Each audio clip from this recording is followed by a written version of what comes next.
Just connecting. We're connecting.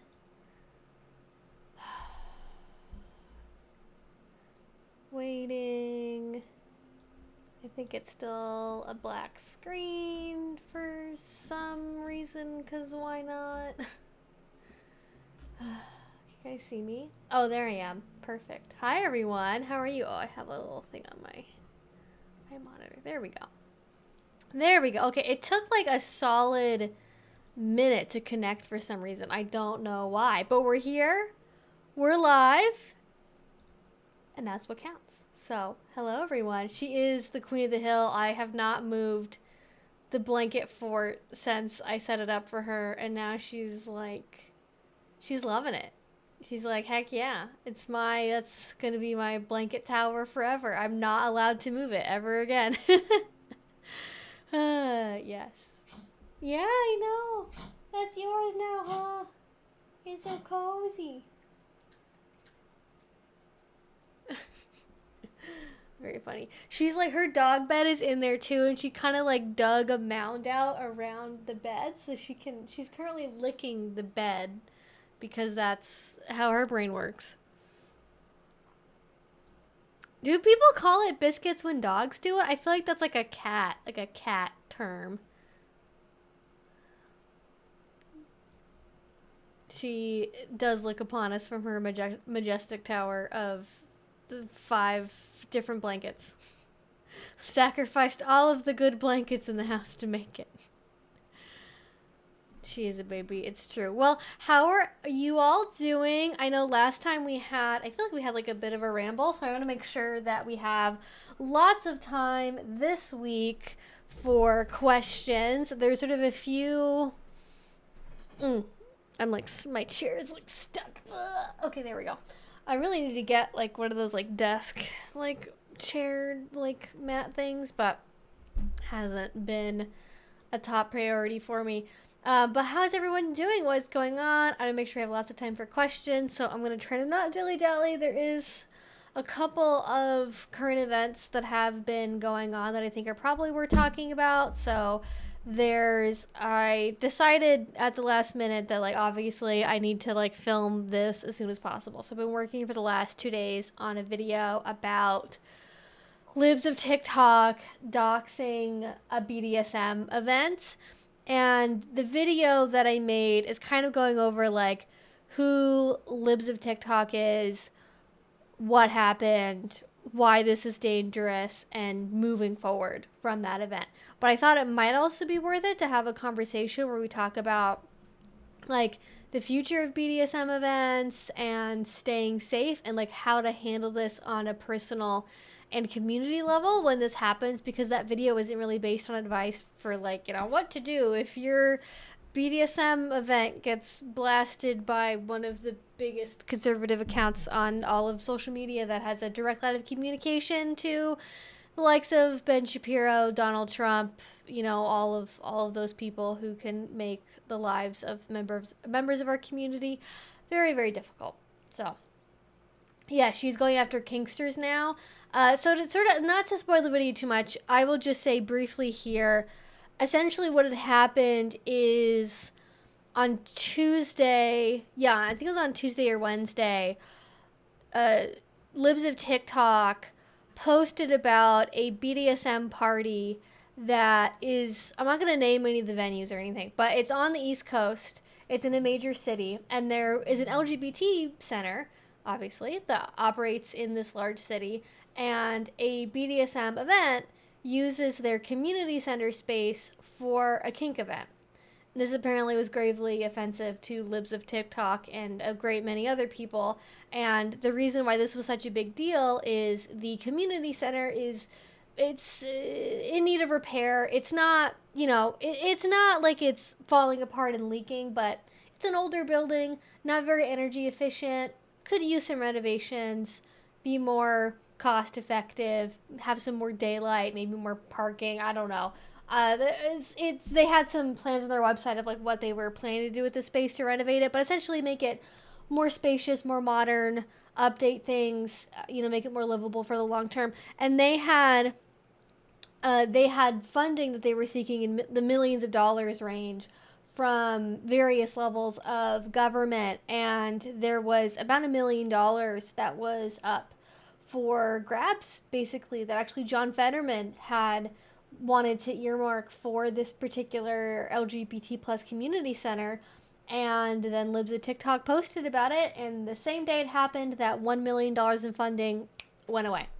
Just completely evaporated, bye-bye, not happening, we're not going to put it in this bill, because their logic is like, oh, well, we don't want the controversy around this, because now that it got blown up by Libs of TikTok,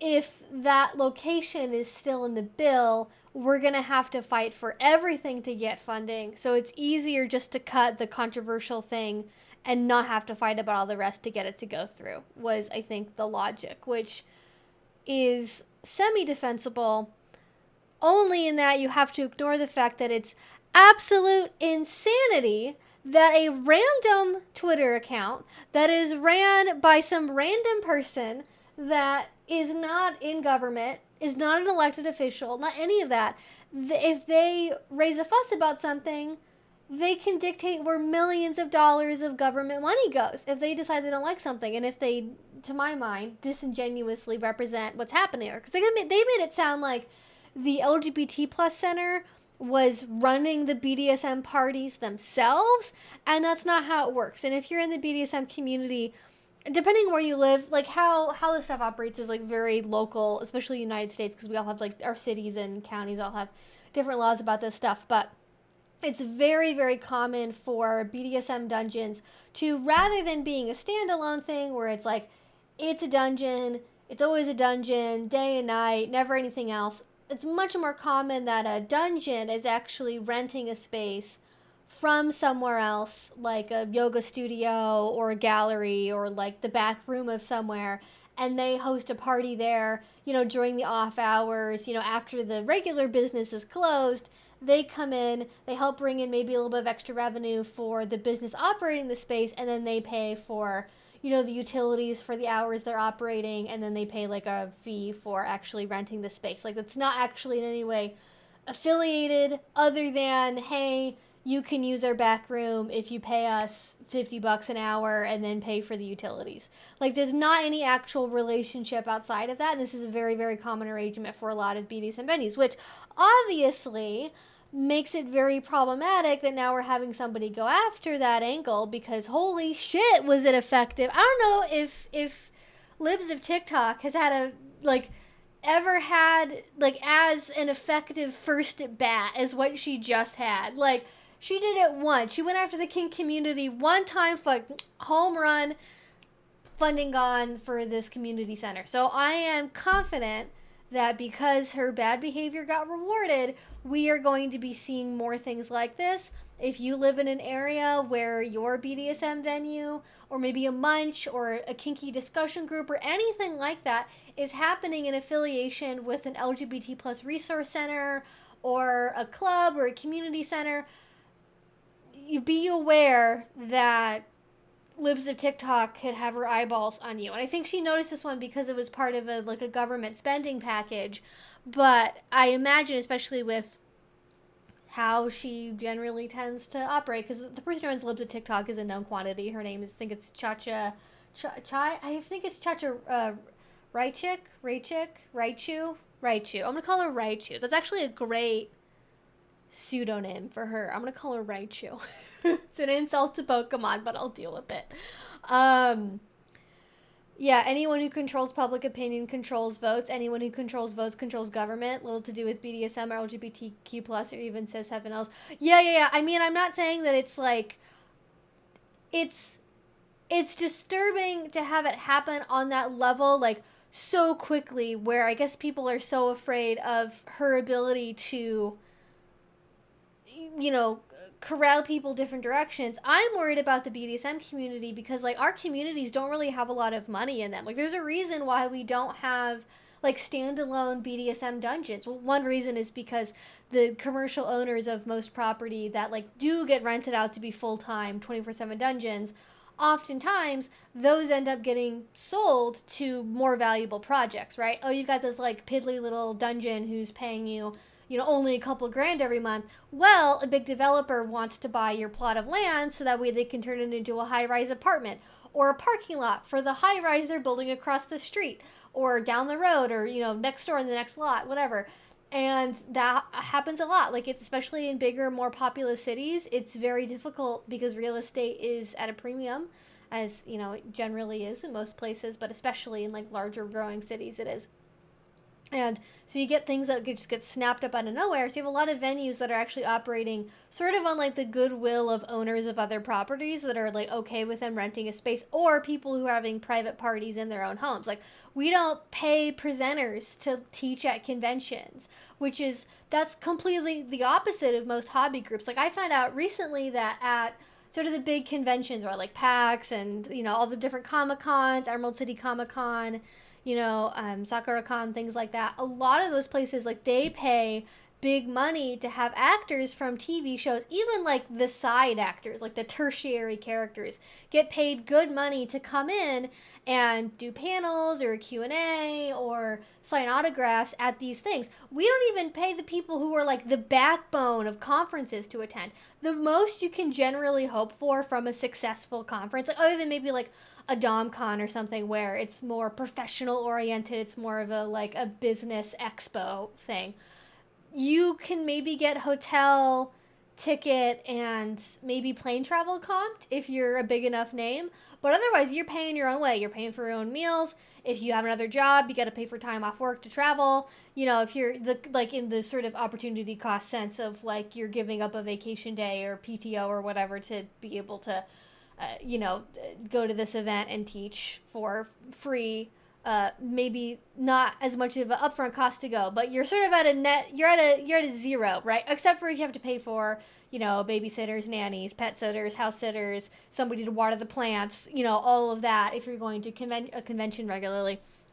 So we didn't even pay anyone for that. So we don't have money for like security people. We don't have money for cameras operating outside of our dungeons. Like, even if that would be legal to have like a security camera operating, like watching people going into space, we don't have money for that.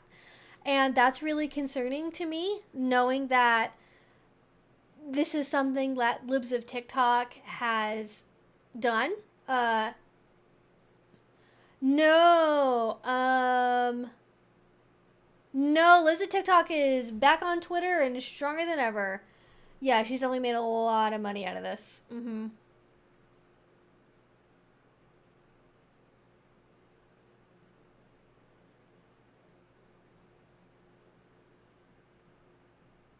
Anyways, I'm worried about the security of events going forward because people are very stirred up right now and they have a lot of very strong opinions about, oh my gosh, the community centers for queer people, disgusting. Oh my god, they're doing freaky deviant stuff. Because, like, this is a part of the domino chain of how this works, right? It starts with don't have overt signs of kink in public because it might be disturbing to people, right? You don't want to violate other people's consent by wearing a collar in public because and then you can't have kink at pride events because those are family events now. You can't be going around wearing your leathers and your chaps and your hat and your bondage gear. Let's ignore all the superhero designs, wrestling outfits, like scantily clad cartoon characters, and the absolute dog shite that passes for like children's content on YouTube that just like is inundating children all day every day. Let's ignore all of that. The problem is that for a fleeting second a child might see a strap of leather that's like no genital showing, no anything. We're not talking about that, just literally the clothing being potentially offensive to small innocent eyeballs at a theoretical pride event, because that's how those things work. And it goes on and on and on and on to like, well, we can't have sex ed in schools because we can't trust teachers to be able to teach sex ed appropriately. Well, we can't tell minors about this kind of thing because they're going to be encouraged to do it. Well, we can't, like, BDSM shouldn't allow minors into kink space. Like, all these different arguments kind of go around, and we can all, on some level, maybe agree some of them are, they have merit or a point to them. Like, I don't think that people that wear BDSM stuff should be going around, like, flashing people at pride events. I think that you should keep your genitals covered if it's an all ages pride event. Like, follow the rules of the space that you're going into, obviously. But eventually it all comes down to, okay, we agree to this, we agree to this, we agree to this, we agree to this, we agree to this. And there's a line that we think it's going to stop at. There's a line that they've told us it will stop at. Oh, it'll just stop when it's, if it's not in public. It'll stop when it's no minors. It'll stop when it's, you're not trying to educate people about it publicly. It'll stop there. And then they go a step farther. And they're like, actually, this is bad. Even though it's an 18 plus only event, it's behind closed doors. And they check IDs. And they have all these rules. And you have to go to an orientation before you're invited to come in. And whatever else, a particular organization might have. Even though you have all of that in place that we said was the line of acceptability, now that is no longer acceptable. And then that very quickly becomes attacking professional dominance, because it's disgusting to pay for somebody to beat you up. That's morally wrong. This is contributing to the degradation of society, not degradation, the degeneracy, I think is probably the word they actually use. The downfall of society, the downfall of Western man. My God, the perversion, disgusting, can't have that. And then it becomes, well, you really shouldn't be doing it at home, and you shouldn't be doing it in private because it reflects a poor moral character. And eventually what you're going to have happen is, heaven forbid, there's anyone in any level of government, local, national, anybody on a teachers union like thing, anyone part of a school board, anyone who works anywhere within 4 blocks of a child, if any of them have ever done anything involving kink, they're going to have a target on their back. And that's going to be really, really, really upsetting. It's a...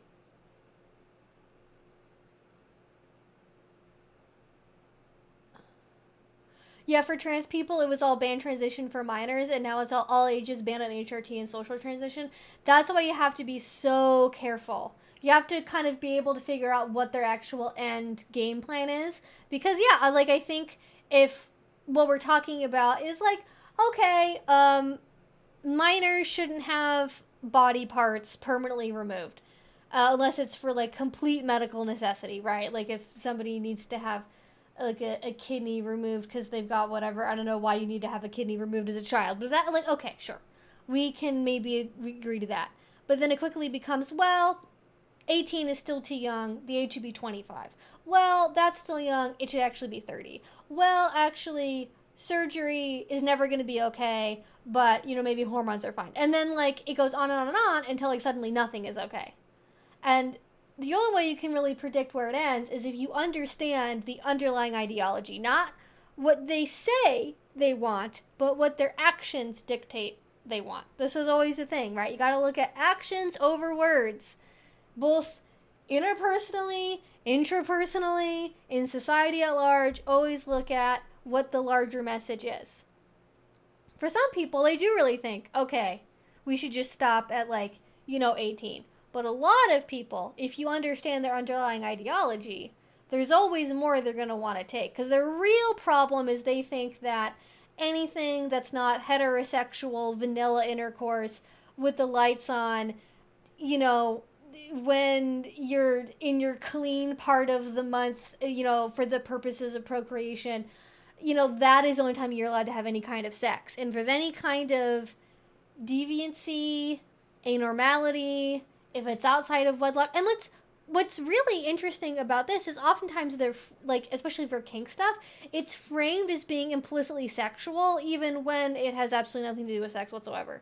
Like, we're not even talking about sex. This is actually a place, and as maybe many of you know, if you're in America, most BDSM venues don't allow sex at them. Maybe it depends on where you live, and some of them will be like, oh, you know, you can with protection, or you can but only oral, or you can but only straps and like not actual penises penetrating. But a lot of places are like, no oral, no penetration, no bodily fluids, no genital contact at all, keep your bits covered, and no whatsoever. But even then, it's still framed as like, oh, well, it's a sex thing. It's a sex thing, and that's wrong. That's deviant sexuality.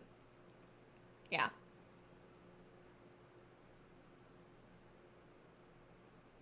Yes, I am very worried that we will, like, honestly, what I think is much more likely to happen, maybe not full on like somebody coming and like, you know, finding, because a lot of the places, like when I lived in Seattle, like you could find the local dungeons just on Google. Like it wasn't hard. You could literally Google. I'm sure I could do it right now. I could Google BDSM dungeon in Seattle, and I guarantee in my old home dungeon, the fucking address, street view, everything would be available easily on Google Maps. And this is something that Raichu does when she posts on Libs and TikTok, is she does not give a shit whatsoever about doxing people, revealing names, locations, anything like that. This is all very easy to look up. Like I, in a couple minutes of Googling, was easily able to find the legal names of the people who run the event that she talked about. And I'm very, very worried for their safety. Maybe not immediately right now, but certainly as time goes on and this rhetoric maybe gets amped up because she got very rewarded for it, it worked, so she's gonna keep going down this path.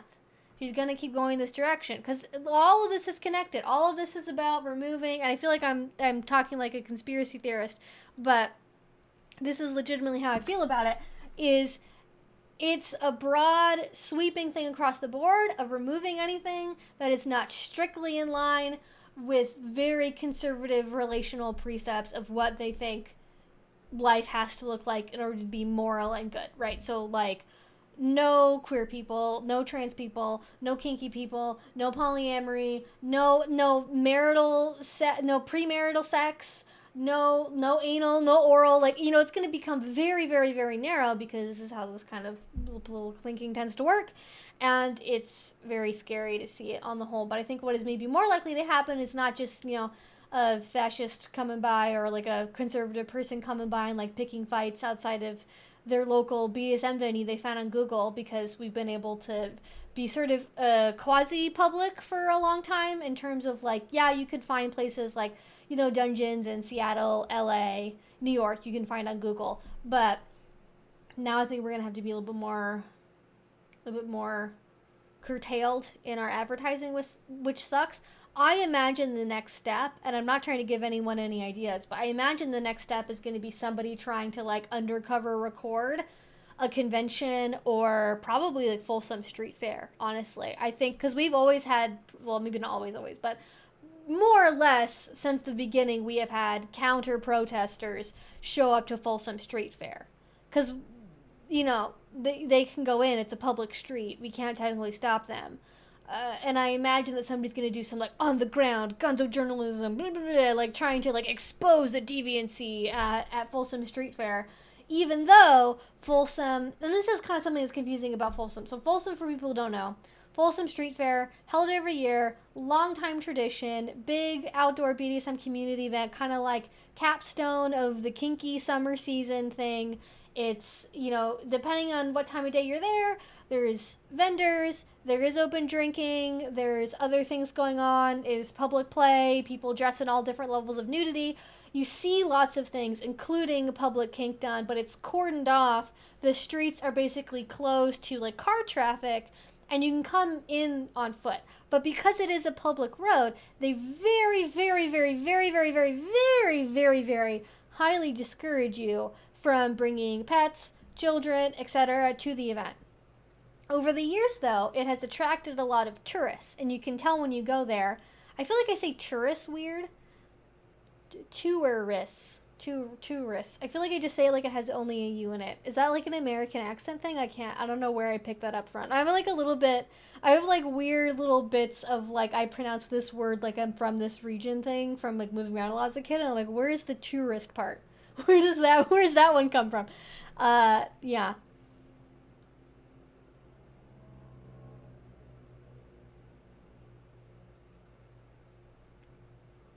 It's eventually going to be no women are allowed outside without their husband's supervision. Yeah, I hope it doesn't get to that, but you know.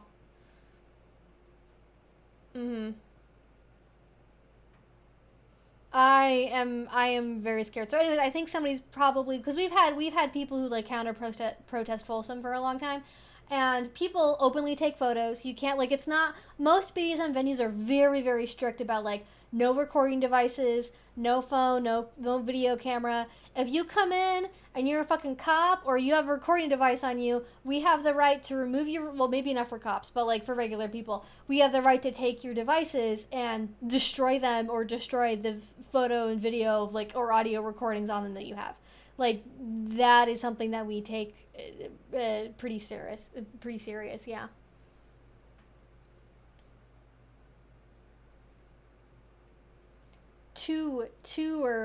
Tourists, yeah. They're churroists. They just really love churros wherever they are. Maybe that would be. I'd prefer that kind of person go to Folsom. Just somebody who's there to sample the food. You know, have a Guy Fieri show up and try the fucking try the beer and the street food at Folsom. Oh my god, that would be so funny. Actually, I'm surprised more YouTubers haven't done that. It would be a big view thing. But yeah, you have people who are tourists that show up and they go to the event and they unlike many other kink events you can openly record and take photos. It's considered polite to ask because people are they got all their bits out, you know. You kind of maybe you want to have permission before you take a photo of somebody's dick and balls and post it on your fucking Facebook whatever you know you've got going on of like this is my photography collection. And now I think that would be something that people could use to go after people of recording them and being like, look at the degeneracy. Oh my god, those crazy stuff is happening. And then like I know somebody's gonna do this and they're gonna fight with the people at the front gates and be like, you can't legally stop me from bringing my child in here because it's a public street, even though you're really telling me I absolutely shouldn't do it. I'm gonna do it anyways because you can't legally stop me. And then they're going to be like, oh my god, look at all these people exposing themselves to children, the perversion. And it's like, oh my god, I'm going to fucking hate it. I'm going to hate it so much. It's god. Yes. So when I say they have the right to do that, they will generally not destroy your phone on site as a principle.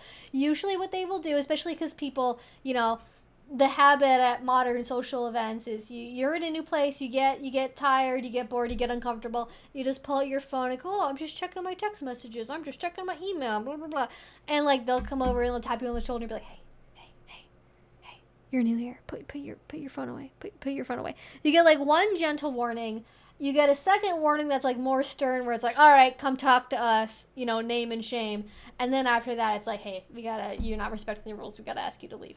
But it depends on where you're going. Different venues have different opinions and ways of handling this. But that's sort of the policy I've seen most commonly is get a little gentle reminder, a firm reminder, and then a final reminder. And then because there's a difference between somebody who's like idly like using their phone because they didn't pay attention to the fucking rules, and then there's somebody who's like sneakily being like, I'm taking a video and photos of all the freaks. And I mean, because they've done the same thing at, you know, basically any other thing they've targeted, right? School board meetings, Planned Parenthood things, probably BLM, I imagine. They're like, oh, we met with somebody in their office, and they revealed their secrets of where they keep the jarred specimens or whatever. Yeah.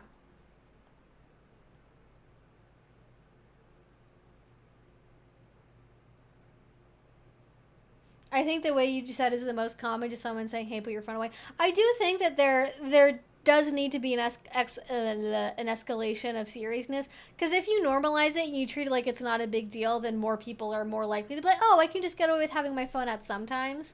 And I think you do need to be pretty strict about it. I've noticed, like, kind of especially post-COVID, going into conventions, I've seen a lot of people use their phones a lot more openly, even when they're not allowed, and I'm like, I know that that is not an assistive device because you were currently playing Candy Crush on your phone. So could you please put it away? And like I've asked vendors before in a vendor area, like, hey, can I take my phone? I just want to take a quick picture of this because I have a friend who might want to buy this and I want to send him a photo. And they've been fine with it, but that's like basically outside of that, you probably like shouldn't be on your phone because there's always an open area typically where you can go and use your phone. So go and use your phone there if you want to use your phone. Don't do it next to the person who's naked doing a flogging. That's my opinion. Never been to Folsom or Kink Fest. I'm just wondering how would toy remotes work because most of them are controlled by phone apps. So are they not allowed or is it like restricted areas? Oh, Folsom? So sorry if I'm being confusing because we're talking about a couple different things at once. Folsom is unique amongst at least like American BDSM events and that it's a public outdoor on a public street fair environment and there aren't the typical restrictions around sex, nudity, phone usage, recording devices. Like expect if you go to Folsom that somebody is recording you. You will be recorded, your photo will be taken, you probably won't know if it's happening or not. That's just going to be how it is. Your photos, your like audio recordings, everything happens there. People record stuff all the time. It's within the rules. It's just considered to be polite to ask first if you do want to take somebody's photo, but not everyone does because a lot of people come and are like, ooh, it's let's go look at the weird people, and they just like don't get our general community standards around stuff like that.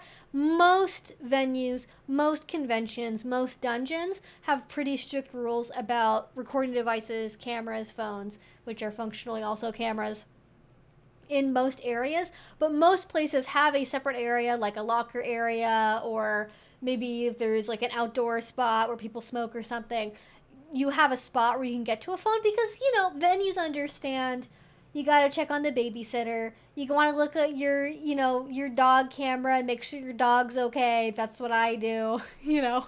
Like you want to have a way to contact the outside world just to make sure, okay, babysitter's okay, kid's okay, you know, whatever's going on, let people know what time you're going to be heading home. And yeah, so that's sort of the difference of the rules there. As far as remote devices, I don't generally see a lot of like typical vanilla sex toys at BDSM dungeons. Like the like remote control devices or like the most you kind of see is like straps basically. That's kind of it. But I'm sure at Folsom there's people walking around wearing like Bluetooth connected devices, but I haven't ever stopped to ask, so I don't know how that works.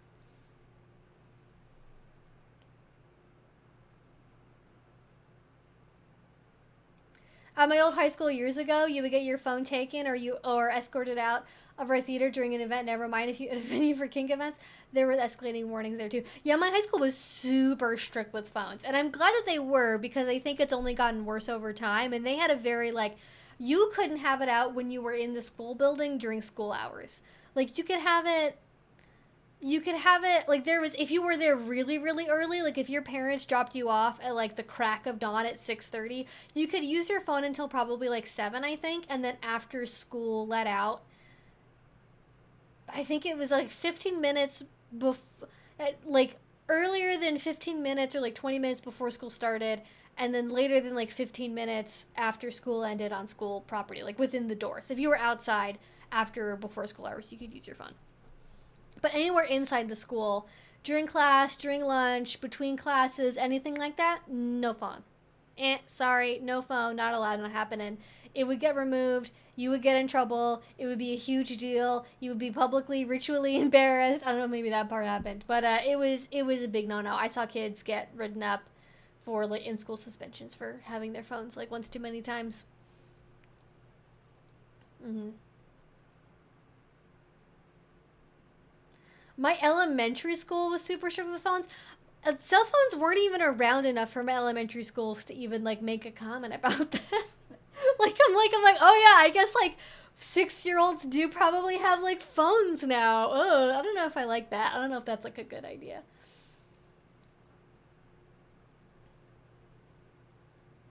Mm-hmm. Yeah, so the only time I ever like kind of got in trouble for a phone is like I started using it like in one of the entryway areas after school had let out, and I was like texting one of my parents to be like, who's coming to pick me up today, because like something had happened with the bus and like they're running to pick me up, and they were like, hey, you can't use your phone yet, put it away. And I was like, oh. I got in trouble briefly for like 10 seconds. That was it. It's the highlight of my experience there.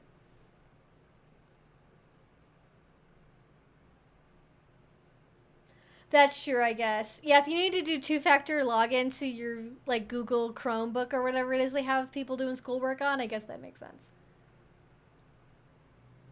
I really think that like everyone's like, why are people so lonely? Why does everyone have ADHD? Why does okay, there's two factors.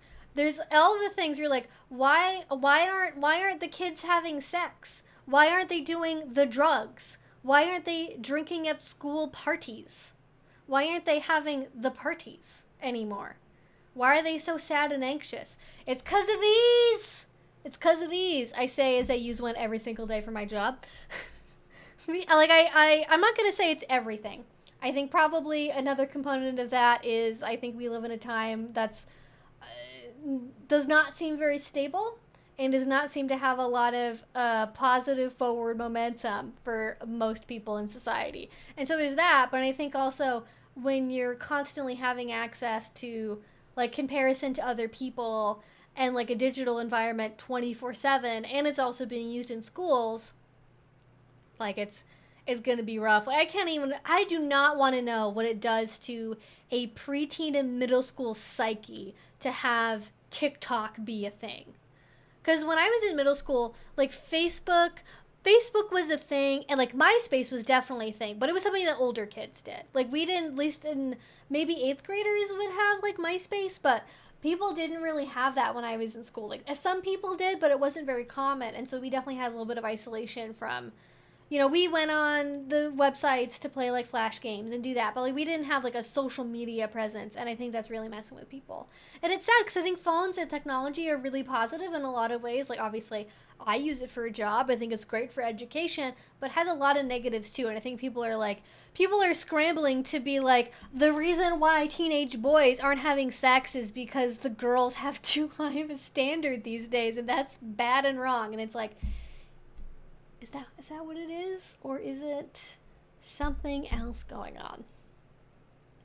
Yes. Unironically, I also think it's the violence in schools too. I think that's a big factor. I know even, like, I even get that. I haven't, like, thankfully, I've never been around anything like that before, but, like, I get anxiety being in, like, movie theaters. Like, I don't like going to in-person movies or to malls because I'm always really worried something's going to happen. Because actually there was something that happened at a mall where I lived.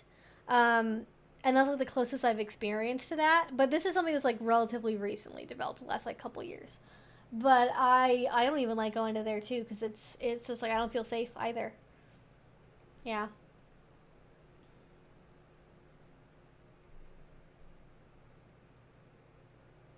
Mm-hmm. Drinking and drugs are a no-no. Play parties anyways. It depends on where you live. Different places in the country, I would say probably more places than not. That's a big no-no. And at least at most places, obvious inebriation will also be something that gets people to be like, hey, you shouldn't be playing. But a lot more places in, especially Europe, but even in some parts of America too, like here in Portland, most of the most events are like uh, drinking oriented, or like have a bar in the venue, and it primarily operates at a bar, which is something that I don't particularly enjoy or like or think is positive for play. I don't think it adds anything. I don't think it's necessary at all.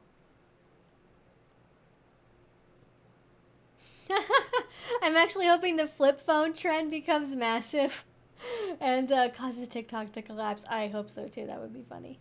Boys having access to alpha male podcasts and creators like Andrew Tate has done irreparable damage. I think that's probably true. I think when you're that age and you're still learning critical thinking skills, it's so hard to know who's telling you the right stuff. And I'm not saying that parents should have like dictator levels of control over their children, because I think that being able to develop a healthy amount of privacy as a child is really, really important for development too. But when you're still in this stage where you kind of like implicitly trust authority figures, and you're getting to that point where you're like, well, my parents are actually kind of lame, and like my teachers are kind of lame, so who else am I going to listen to?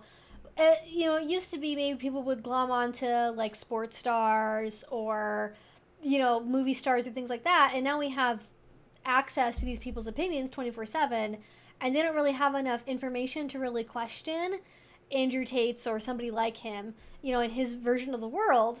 And so, well, he seems smart, he seems confident, he probably knows what's going on. And it's not even that I think about it that way, I just think it kind of happens. And I just don't think that there's not enough of a counter narrative to that.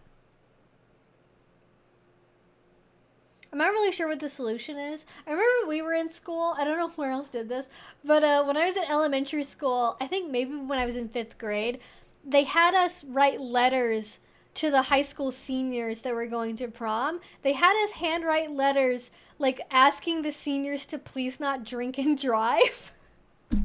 I'm like, I don't know why that seems so funny to me now, but like when I was little, it seemed very important. I was like, oh, I have to convince, and then they assign you a person. I have to convince,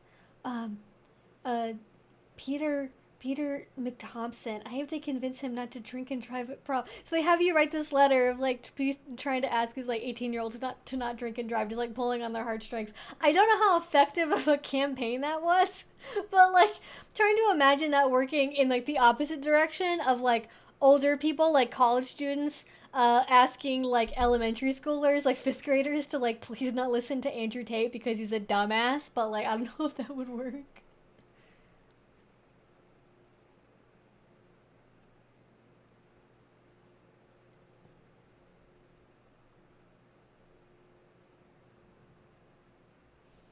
I don't think Tate seems smart. I think he just portrays himself as this hyper masculine stereotype, and young men want to believe it.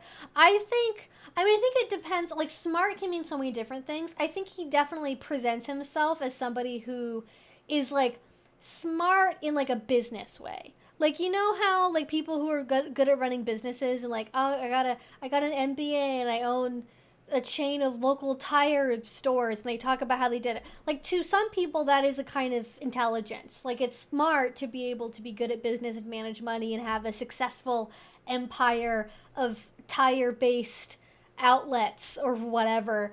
And I think that's maybe what people are drawn into, is he's that kind of like the salesmanship kind of smart. Not maybe I'm very well read and I can quote, Sartre at you or whoever. I don't think people are like thinking he's that. I think they think that he must have, because there's sort of this idea that like, I don't know if there's a term for this phenomena, but this like idea that like smartness, intelligence, and like there's sort of this idea that maybe this feels like sort of maybe like a poetic justice kind of like type concept of, you are rewarded in life if you are good and you're smart and you try hard. And so they see somebody who says, I'm really successful. Look at all my Bugattis. Look how I only ever drink bubble water. Look at all the stuff I have. Look at all my mansions, all my women. It's because I worked really hard. I have all these businesses. I take, cold showers at 5 a.m. I didn't get a degree. I didn't do this, but I worked really hard. I had all this ethic. I had all this drive. I wanted to do this. And I was clever enough to build this empire, circumvent maybe some things, do whatever, and that caused me to ascend. And I think some people will naturally, especially younger people, will read into that and go, well, if he's got this much success, he's probably a good person, because like good people get rewarded, bad people get punished and don't have success. This is also like, I think, part of the reason why we kind of assume that like poor people are bad, lazy, etc., even when they're not, because this is something that reaffirms our worldview. If I try hard enough, good things will happen to me. But yeah.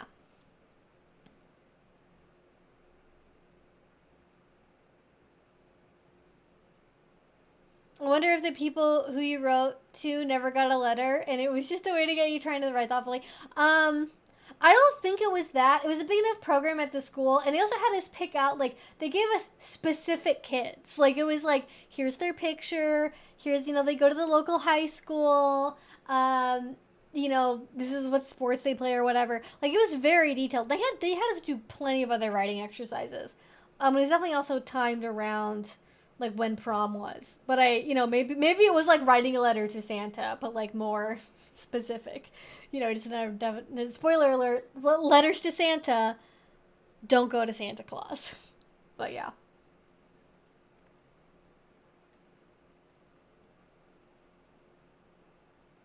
Yes, it's charisma that gets mistaken as intellect, I think is maybe a good way of framing it. Okay, I desperately need some water, and I left my water bottle downstairs, as I am likely to do. So, give me 1 second. I'm gonna go grab some water. I'm gonna maybe read through some comments we got about the whole thing. I just accidentally ranted for 40 minutes, and I mean, this is well, I don't know what you expect. I don't know what you expect from me. I am my own boss, and all I had to do is sacrifice my conscience. Yeah, exactly. Well, hopefully not. Well, it depends. If you're on a cam model site and you're like stealing money from women who are actually working for money, and you're basically being a landlord for cameras, that's one thing. But if you make your own product, like if you're somebody who like does your own art prints of your own original sketches, I think that you're probably fine.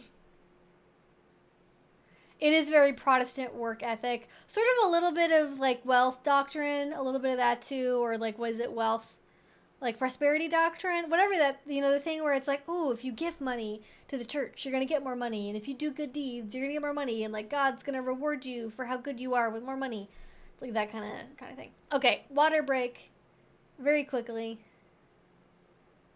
What? I don't. Why are people being weird? No. My water is downstairs because it's in the fridge. Freakazoid. I don't. Jesus Christ.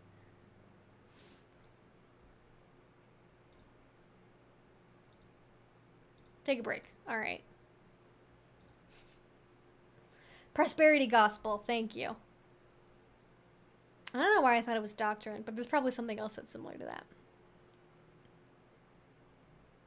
Everyone knows it's prosperity gospel. Everyone knows. Okay, we're all very informed here. Okay, I will be right back.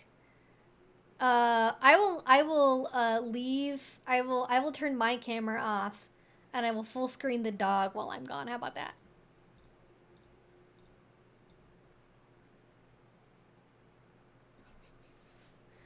Hi, doggo. I'm leaving to get water. You stay there, pretty girl. Okay. BRB.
You moved, doggo. You moved. Hi. Hi, girly. Hi, girly.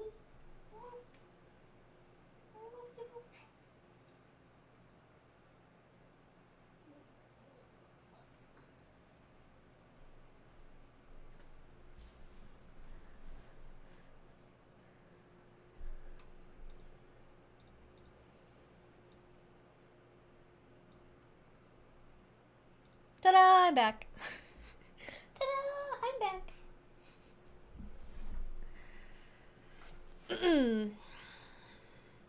All Can you imagine Jesus coming back and then showing up to a play party and disrobing he's risen? I've definitely heard that joke before. She did. She fell for the old trick. She relinquished the high ground because she thought I was retreating. But now I've returned her to her rightful place on the throne, and all is well. All is right with the world. She definitely wants to know what Human is doing. She always does.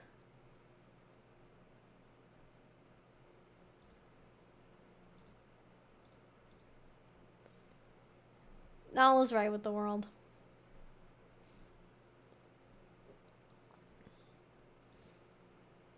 Alright, I'm gonna pop out the chat here. See what the people are doing.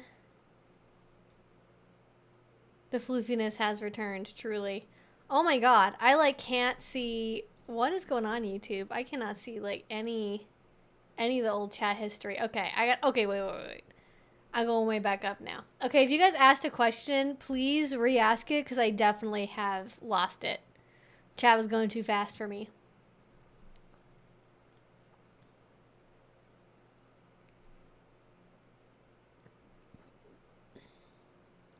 Yep. Kink legit has a huge interwoven history with queer people. BDSM clubs are one of the few spaces where it was okay for queer people to congregate before queer liberation had taken off. Yeah, definitely. I mean, that's sort of the whole origin story of like leather spaces really is. I mean, that's the whole thing. Yeah, it's very much an interwoven history for sure. And I think that's part of the reason why kink is being attacked the way that it is. Because it can be associated with queerness, but I think it's bi-directional, right? Like queerness is associated with kink in a negative way because kink is deviant sexuality, therefore queerness is also deviant sexuality, and also kink is bad because it's queer and that's disgusting, you know, so it goes both ways. What's your opinion on parallel polyamory? I feel it's a requirement for me, but it seems very controversial online. Like, I'm not polyamorous at all if it's a requirement for me. Maybe, what? I guess what do you mean? I don't think I've heard that term before. Parallel.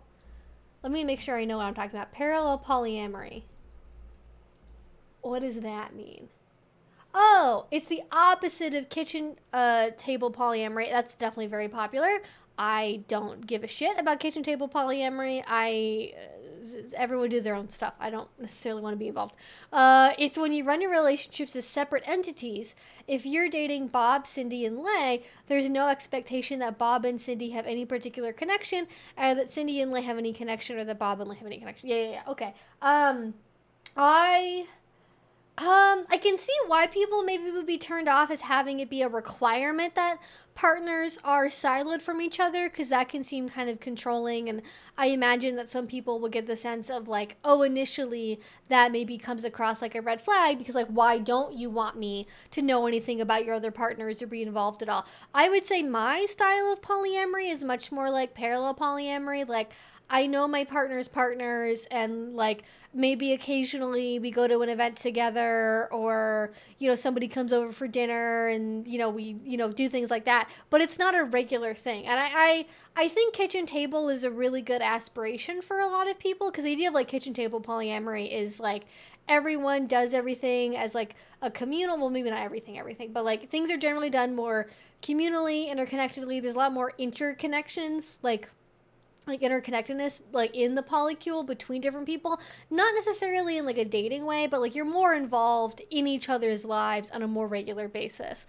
And I feel like my style is much more of the parallel sort, where it's like, yes, I have this partner and this partner and this partner, or whoever, and like I know their partners and they all know me. Like, we know about each other, we know who's dating who and what they're doing and kind of what the relationship status is, and like probably at some point people have met each other if they want that, but it's never a requirement. And I think kitchen table can definitely go in the direction of like, everyone has to be friends, everyone has to get along with each other. My ideal is to have a partner that my partner really likes to be with, and we're all friends, and we have a D&D game we do together, and we have a potluck every Sunday, and blah blah blah. And I think it's nice, but I think that's hard. I think that's really, really hard to do. And I think it's about what works the best for the people in the relationship. And if for you, what works best is like separate relationships, separate people, as long as everyone like knows about each other, right? Like, okay, don't imply that you have one partner when you really have three, that kind of thing. You know, make sure there's openness about who is in there and kind of, okay, STI testing, boundaries, things like that, like sexual and like literal, like physical barrier use. I think that makes sense to know about, but otherwise I feel like parallel is like if you, I think kitchen table, and maybe this is controversial. I feel like kitchen table is a reaction and a way to try and solve jealousy. Like, there's sort of two ways that people try to like solve jealousy, kind of in the broad strokes, right? Those are two kinds of people. Kind of. One, people go in the direction of, I don't want to know anything, right? This is like don't ask, don't tell. Like, it's okay if you go on dates or like have sex, but don't tell me. If you're going on a date, lie to me. Say you're going to the gym or having a poker night with the bros or whatever, but you can go on a date. Don't bring her back here. Don't let me know about it. We're not going to have any conversations about it. I just know it's a possibility that's happening. I don't want to know who it is, where it happens, how long you've been dating, if you love her, whatever. Don't tell me anything about anything about anything. I don't want to know. And then there's the other direction, which is instead of being completely avoidant, almost pathologically, you go in the opposite direction of like, I got to know everything about everything. And these are partners who can seem really supportive and seem like more prepared for polyamory than people that are super avoidant. But I think actually this can cause a lot more like boundary issues with metamors and with partners, because at some point, people who tend to go in the I want to know everything because it helps soothe my anxiety direction, those people tend to want to remove privacy boundaries that maybe even a metamor doesn't know are happening, right? Like, I want to see all your text messages. I want to know whenever you go on a date where you're going. I want to have you take a picture when you're there.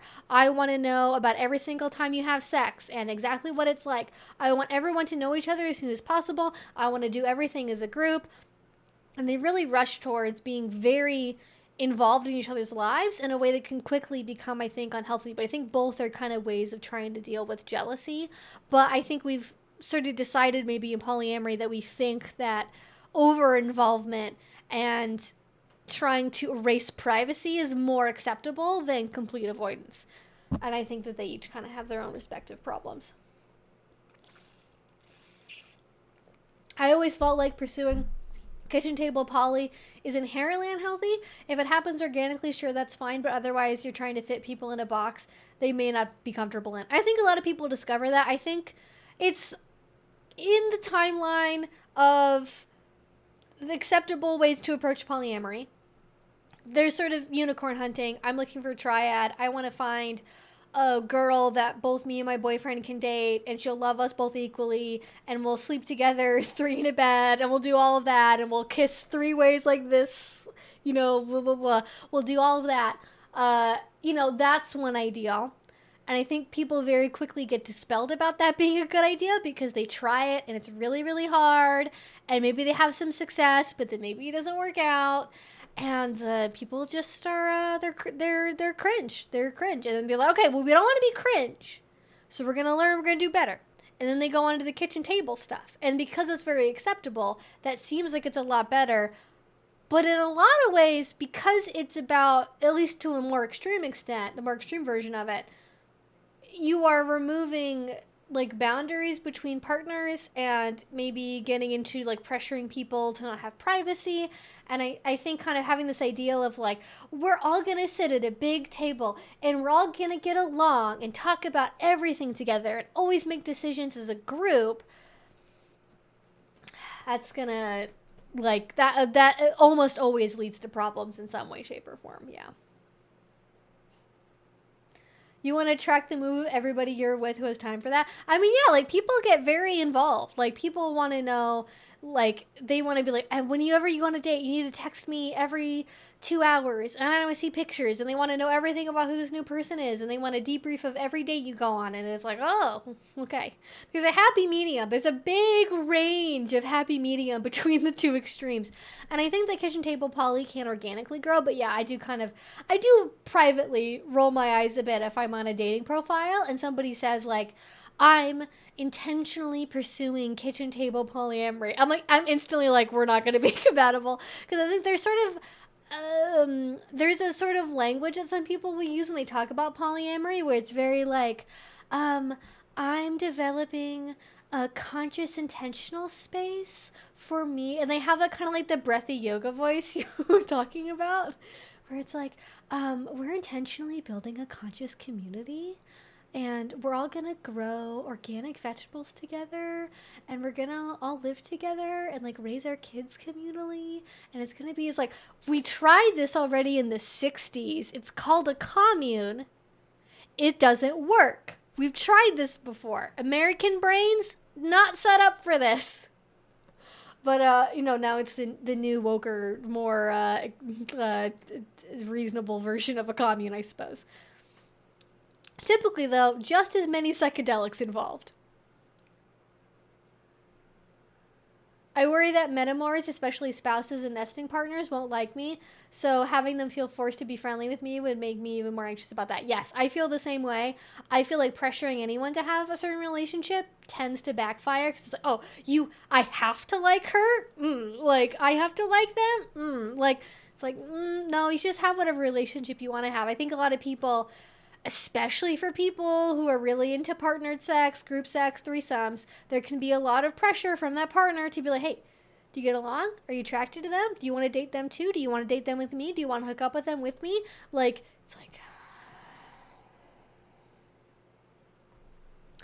I hate that. I feel like people, like, I think it's interesting, because I think people, like, assume that the nesting partner is, like, the more secure partner, but I think whenever you're having a disruption to the norm of the relationship, I think that is more unsettling than being the new person when you're still forming that connection. Like, you've already, if you have an existing relationship, you kind of have a crust layer. You have a layer of sediment on top of the relationship. Whenever you start shaking that around, it can be it's worse than when you're just putting topsoil on for the first time ever. You know, when you're shaking up the sediment. I don't know why I decided to go with a soil-based analogy for this, but I did. Yeah.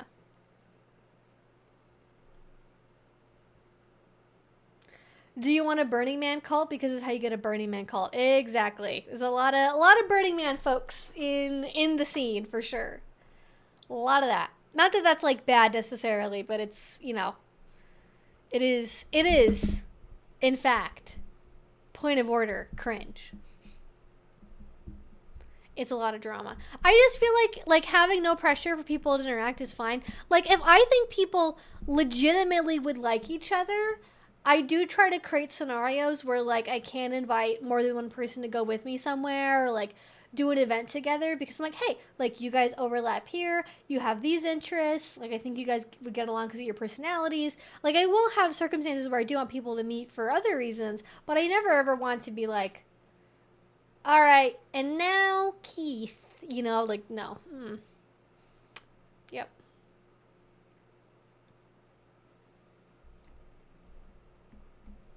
What I found in college is that consensus is what really breaks down after about 8 to 10 people. Consistently, I found clubs that tried to form and run would break down and have to move to non-consensus. Yeah.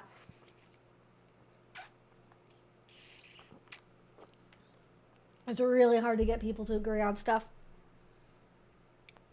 I know. I was on commune. I was thinking of communes, I guess, and growing vegetables still. I don't know. It's like, I guess, where my brain went. All right, hopefully that helped answer your question, Salty Swan. Isn't that the definition of politics anyway? Paying someone to beat me up sounds pretty on par. You'd think so.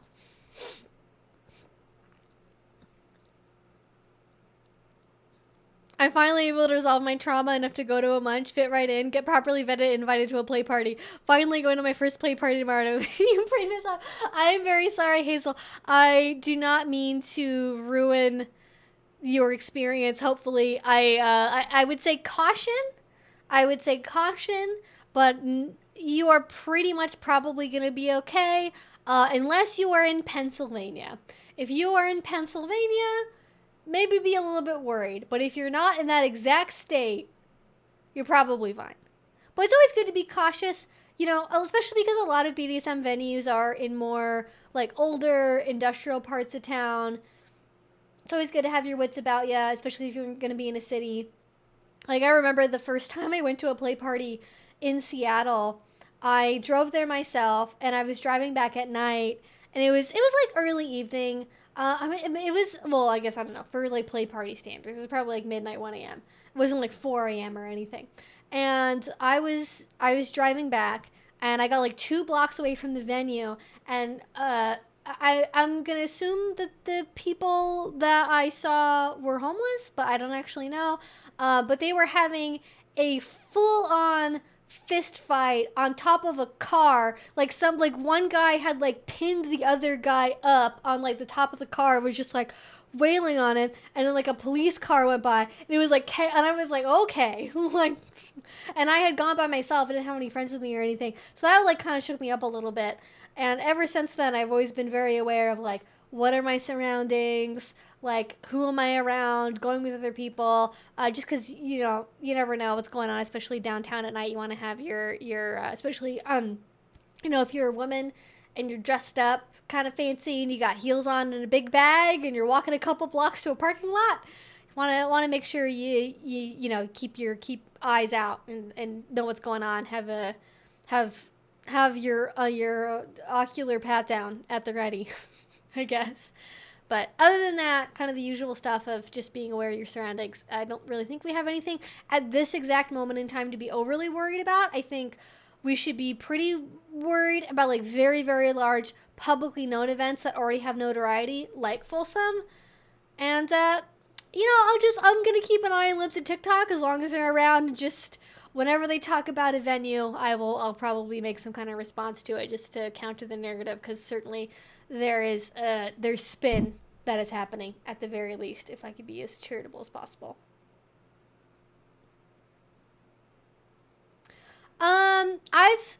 Vor is interesting. Doing a video about Vor is interesting because generally speaking, I kind of keep my videos to kinks that people do in real life with partners in scenes. Not necessarily online fantasy things or like fetishes, I guess. This is a live stream, so I'm just going to say the word. I don't generally go into that territory because it's sort of a line, like, to me, between, like, you know, fantasy content, fetishes, fetish stuff, and then, you know, general kink education. And like, there's food play and stuff, like, there are sort of Vor-like things that can happen in kink, and auditory roleplay can happen. I don't think I would make a video about Vor as a standalone, because it's not a fantasy that you can act on in real life. It's strictly like an on-paper roleplay fantasy thing. So I'm not really sure how I would cover that in a video, maybe other than to explain what it is. But also at the same time, I have to be very careful about covering content like that, because YouTube really just even hates the word fetish and talking about stuff like that. So I have steered away from talking about that kind of material before. But that being said, I think it's like totally valid to be into, and I can understand, like, well, I don't know. I don't really know how much it's not a kink I have, so I don't really actually know fully why people are into it, but it's not like it's completely out of the blue that this would be something that people would be into, especially with the kink overlap of it. But yeah.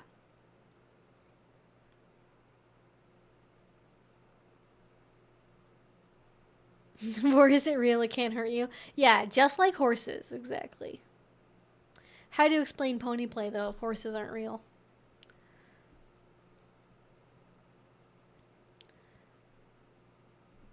Chaya Raichik actually blocked one of my Twitter accounts because I constantly called her out for not speaking out against circumcision, actual child mutilation in her Orthodox Jewish community. Yeah, I have never, like, directly quote tweeted her. I don't know how much she, like, name searches shit about herself. Some people are... I don't know why you would ever want to do that. Like, as a content creator, I never want to know... I don't want to know what anyone's crazy opinions are about me online. I don't want to know. I'm not going to look. But Some people love looking for themselves, and they will block people proactively that are doing stuff like that. But you're right. Yeah, that is one of the things. It's like, oh, well, we can, circumcision, totally fine. That's like an actual mutilation that happens routinely, and no one ever thinks to question it. But, other stuff that's theoretically happening, that's not fine. We can't do it. Let's not talk about what people in ancient or medieval times got up to. Yeah, like I recently read something that suggested that in ancient Greece, the default assumption was that you were bisexual until proven otherwise, which I think is beautiful. I'm not sure if that's actually true, but if that is misinformation, I am willing to believe it.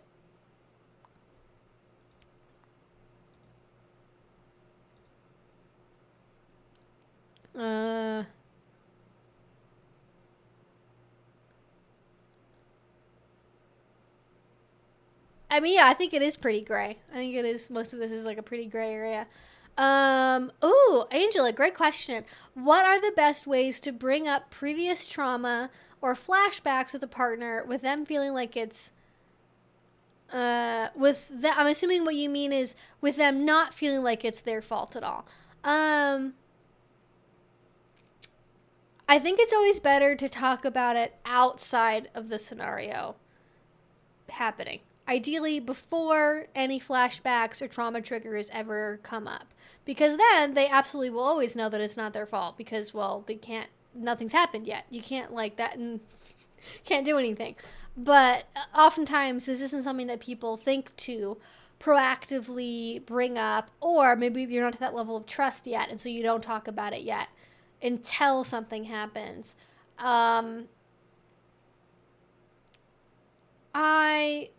I think even if it happens in the moment, I think if like, let's say you're doing a scene and you have like a flashback or a trauma, the advice that I've gotten and that I've seen to be helpful for people is you don't have to say why.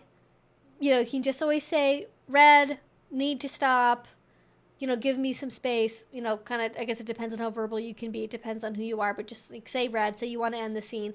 And then, if they're asking, say, I don't want to talk about it just now, and then like later bring it up, maybe when you're in a more calm state, explain what happened and that, hey, this is what happened. And I think it's always good to practice the kind of language that you're using. Like, for example, let's say you have, I'm trying to think of something that I've kind of like seen happen that I can like make an accurate sounding example out of. I'll just use this. Let's say that you have a trauma around like having your like legs forcibly spread apart, and that's something that you don't enjoy happening. And maybe you're doing a scene and you're on a spanking bench, and to get better access to like your inner thighs because you're doing a scene around there, your partner like forcibly spreads your legs farther apart, and that like activates a trigger for you, and that instantly brings you back to a flashback. It's not great. You have a negative reaction to it. You end the scene. You want to talk about it later. Option one, that's like the bad option of how to talk about that, would be like, when we were doing a scene, you pushed my legs apart. You caused me to flash back and have this bad experience. You made me feel awful. Because you can hear in that how many yous there are in that statement. You did this. You caused it. You made this happen. That's instantly going to make somebody feel defensive. And it's true on some level. Their actions did lead to your reaction happening. It wasn't intentional, but there is a causal relationship there.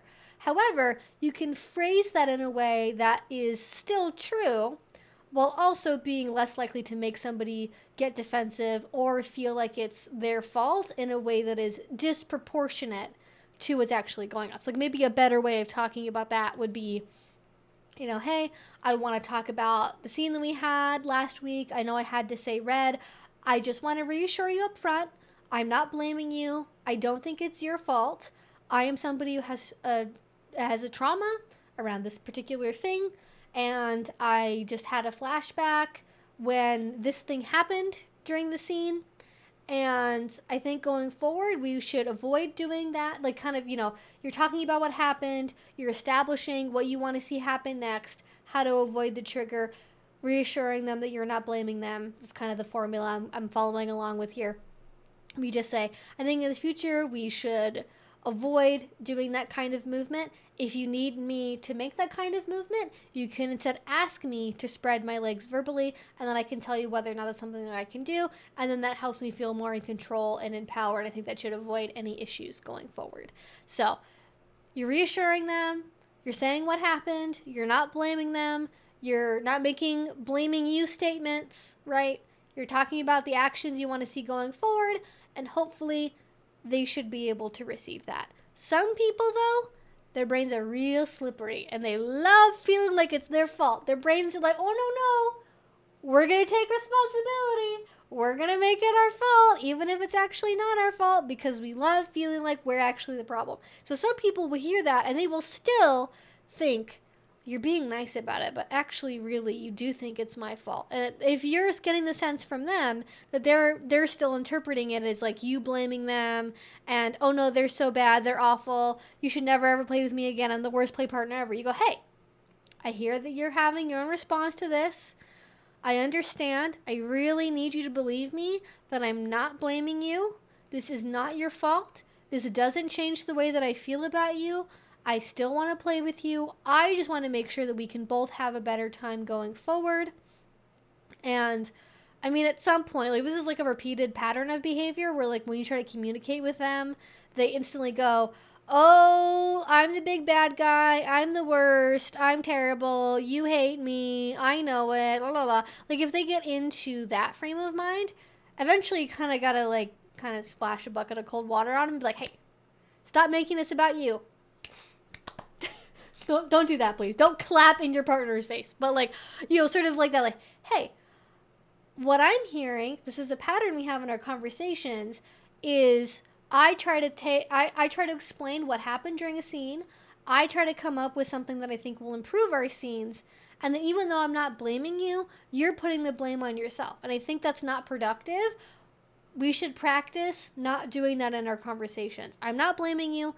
You shouldn't blame yourself. Can we refocus on what's actually happening? And just redirect on that as many times as you need to. Like if they keep going, but it's my fault, but you hate me, just come up with some kind of quick little thing you can say to be like, no, we're going here. It's like when you have well, dog training isn't really exactly like this, but let's say you have a dog that like, keeps wanting to go over to get into the garbage. Like, no, not going in the garbage. If you occasionally let the dog get to the garbage, they're more likely to try harder the next time because that's intermittent reinforcement. If they try hard enough, they eventually get the reward that they want, which is perverse in this case, like it is literally perverse. They are getting the thing that their brains want, which is getting to feel like it's their fault and get into that cycle of, oh, woe is me, I'm at fault, I'm bad, I'm awful. You can't let them go there because then if you eventually cave to that, they're going to be like, ooh, I can do it if I try hard enough. I can do it if I'm persistent enough. Nope. Redirect as many times as you need to. Just come up with something short, sweet, to the point. I'm not blaming you.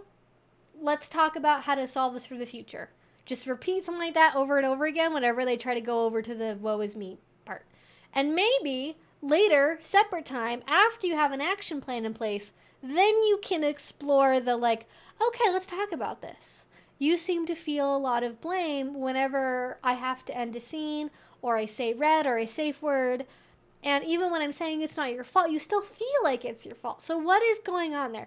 And then you can kind of separately explore what that feeling is, because most of the time it's not really coming from you and your actions. It's they have either some like faulty core belief or a schema or something, or even just like a really well-worn brain pathway of like, I am bad, it's my fault, I caused this makes me so I'm unlovable, you know, and proactively taking the blame is a way of coping with it. Because, like, if you know somebody's gonna lob a hot potato at you, willingly grabbing the hot potato with both of your hands when you're prepared for it is maybe better than trying to, like, stop it from hitting you dead in the face and somebody randomly spikes it at you. It's like, oh, no, I'm taking the potato. I know it's hot, but, like, this is protective for me because, like, if I know I'm taking it on purpose, I can, like, mentally deal with it better than you just, like, spiking me in the head with the hot potato when I'm not looking. Like, it's actually sort of a defense mechanism to kind of overly focus on, like, yes, it's my fault. It's on me. I'm terrible. I'm awful. Yes, I agree. Let's move on. If that makes sense, at least.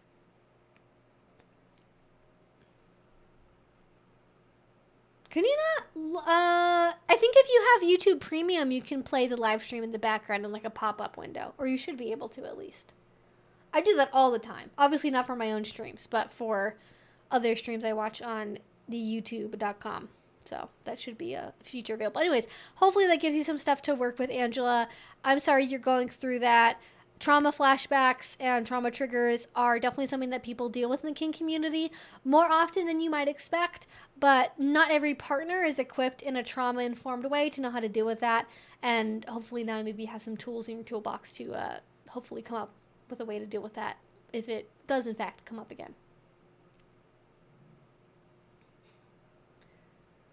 Wow, I'm being called out. I'm working on this, although with a therapist. Well, it's good that you're recognizing it and working on it, absolutely.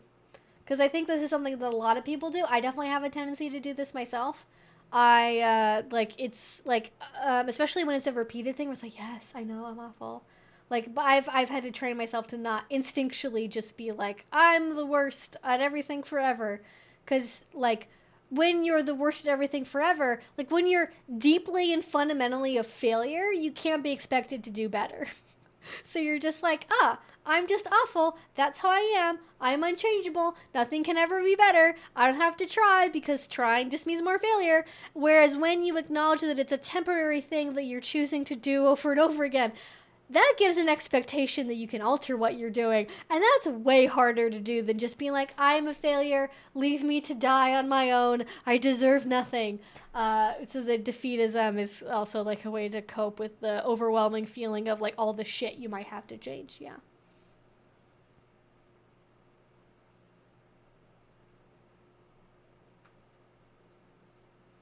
How do you think BDSM would look if patriarchy disappeared? Way more male switches and bottoms.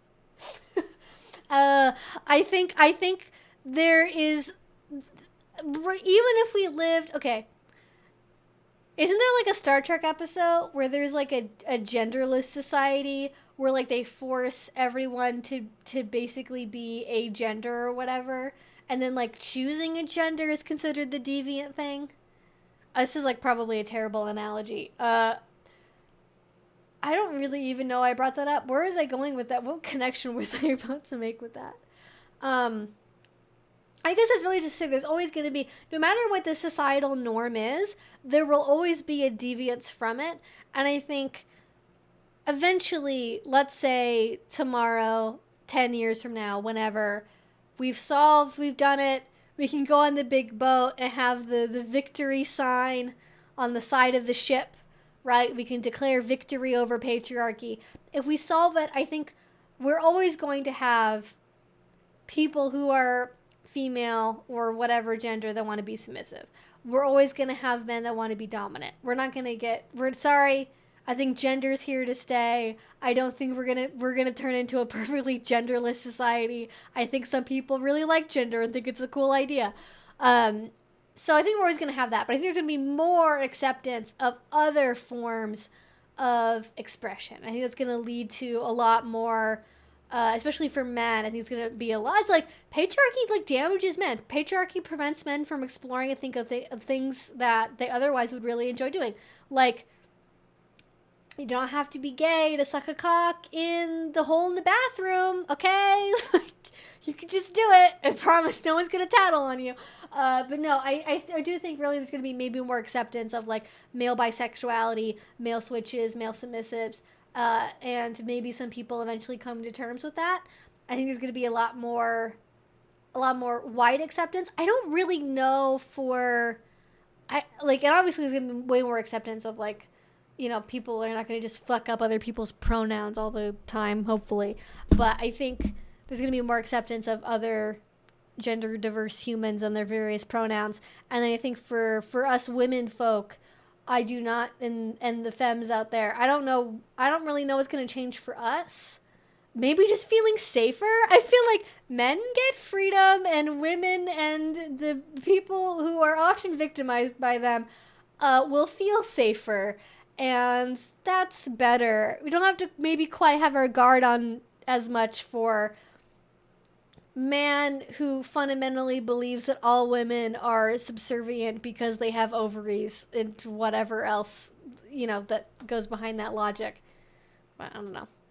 Maybe nothing will change at all.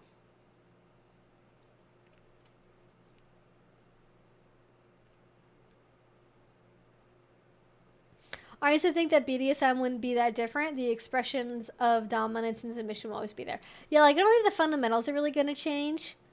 I don't think it'll really lose its luster. Maybe, if anything, because vanilla society is egalitarian, maybe playing around with non-egalitarian relationships becomes more appealing because it's that much more different than mainstream culture. I think that also could potentially be an effect. TLDR, it'll be better. Exactly. I do think that there would probably be more female submissives. Maybe not even entering the scene, but sticking around for longer. Because I know a lot of people who get into the scene. They typically, you know, they're 18, 19, 20. They have one really bad relationship with like an older male dom. And they go, BDSM is inherently abusive. It's terrible. It's awful. Why would anyone ever want to do this? And then they remove themselves from the community pretty quickly thereafter. Yeah, lots of danger level there. Great question. They also consider an AMAB person wearing a skirt as sexually depraved. Yeah, have you guys ever seen that person who's like the office guy who's just like, I like to wear skirts. It's not even like a gender thing. I just think skirts are cool and they're just as comfortable as wearing fucking pants to the office. Like, that would make them lose their minds. They wouldn't even know how to process that on any level. They'd be like, wait, what? Well, you just do it, but it's not even a gender thing. You just... that's okay. I don't think they would have, I don't think they'd have the ability to process it at all. They would not know what to do with that information. Oh, Lord. Yep, their end is a Christo-fascist ethno-state. The pretense has been dropped at this point. Only cis-het sex within marriage, no birth control, no abortion, no interracial relationships. Oh, yeah. Oh, yeah, none of that. Oh, no age gap relationships unless the man is older. I guess that's probably fine.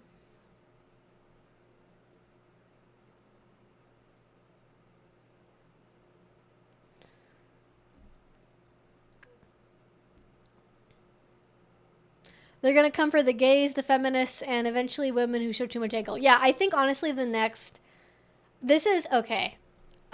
Feel free to replay this to me in the future if I end up being wrong or right. But I think that there is a potential that polyamory and kink get used, or one or the other. I don't know. The polyamory honestly seems to be more publicly despised right now than kink, so might actually end up being more that. But one of those two at least, possibly both, is going to be used to fuel the arguments against gay marriage and be something that eventually, depending on how things go in the court and elections, his stuff. Is having to think about that. Depending on how those things go, that's eventually going to be used as maybe a public argument against gay marriage. You know, see, look, these freaky deviants, they're getting married, but look, they're also beating each other up, and they're promoting degenerate behavior. And even though they're married, they're dating through other people, and that should be illegal, and la la la. And I think it's going to be, it's going to be tough. I think it'll definitely be something where people will point to it and go, look, we did the gay marriage, and then suddenly, look, the kink became popular, and the polyamory, and the dating, and they don't like that. And so I think it's potentially going to get used as a wedge to make people give up on gay marriage, because that's next on the chopping block after Roe v. Wade. Oh my God, boy, howdy. Do they hate gays getting married? They hate that. They like, oh my God, ruining everything. Marriage is between a man and a woman. And like, you have to remember, especially if you're younger, you maybe don't remember this, but like, the fight for gay marriage is a very big deal. Like, that was a huge thing. And even like relatively recently, like, I'm pretty sure both Hillary and Obama, their original stances were essentially like, yeah, I think that marriage is between a man and a woman, but like, I'm open to civil unions. That was the general like Democratic Party line, especially if you wanted to go higher in electoral politics, was you could say that you were okay with gay people having something like marriage, but basically up until right before it happened, most people were like, oh, you know, I'm a religious man, I go to church, I do think that marriage is between a man and a woman, but I'm okay with something that's legally similar to marriage that we don't actually call marriage. Mm-hmm. I have heard Project 2025. I do not actually know what that is, and I'm scared. I don't actually know what it is, and I don't know if I want to know. It seems like it's probably bad. Oh my god, yes. I am going to use some pieces from the interview with Taylor Lorenz in the video that I'm making, because she clearly, I don't know if she wasn't prepared or what. I mean, she was prepared enough to order a t-shirt of Taylor Lorenz's face, so she knew what she was doing, but she could not string together a coherent argument about any of her positions other than just saying, no, I don't believe that, and then like 10 seconds later saying that she demonstrated that she in fact believes the thing. She has a bit in there where there's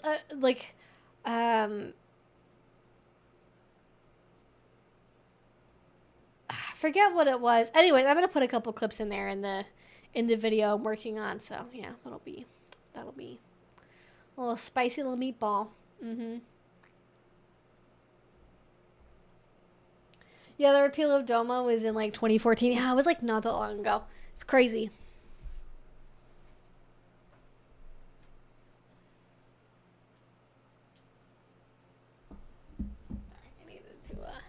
I know I moved, doggo. I'm just plugging my phone in. I'm plugging in my telephone, doggo. Yes.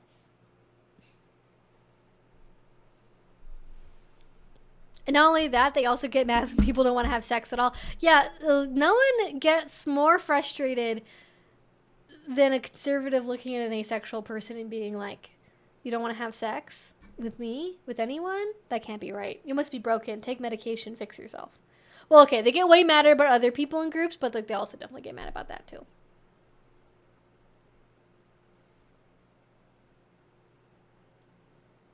She is horrible, and I cannot believe that she has the influence that she does. It is... But, yeah.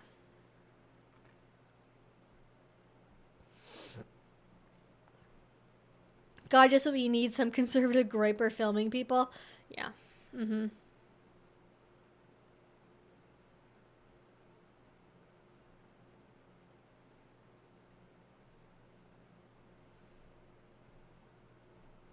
They probably are butthurt for being vetted out during a munch for not knowing what boundaries are and decided to ruin the fun for the rest of us who know how consent works. I mean, maybe. I used to watch every vid. I was a huge supporter till I saw what I could find, and it's nothing like what you preach. I don't know what that means. Like, I don't know how to explain this to you guys. Like, I literally have... I have like an entire like storage bin under my bed of like class notes and flyers and programs from events that I've been to, and like wristbands from events. Like, I don't like, this isn't like, I don't just pull this stuff out of my ass and just make stuff up for fun and profit. Like, I just, my opinions are based on my experience. I talk about like, I mean, to a certain extent, right? Like for maybe more niche kinks I don't see a lot of, but like I have seen like some examples of. I will use research from videos, and I'll talk to people that I know are into certain kinks. But like, you also have to remember, I say this all the time, kink is a very regional experience. I don't know how many times I said that like constantly. Kink is a very regional experience. Depending on where you live, you will have different experiences. Like we talked about earlier on the stream of drinking, right? Like in Europe and in certain parts of America, drinking, even drug use during scenes or at dungeons is very common. In other places, it's totally against the law. You can't even come in if you've, had a beer the hour before coming in, right? They find out that you were doing any drinking at all, no more play for you. Other places are very openly super sexual and like sex is the main thing in the menu.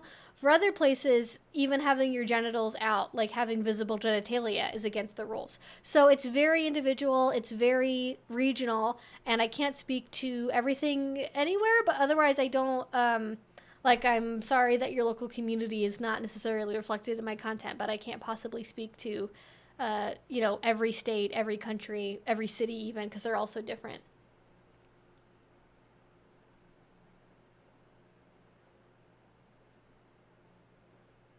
I'm not a dome. I'm definitely not a dome. I don't know what a dome is. Sorry, just guys, people line me up for that. I just always gotta take the piss. If you're gonna ask me a question like that, at least spell it correctly. Yeah.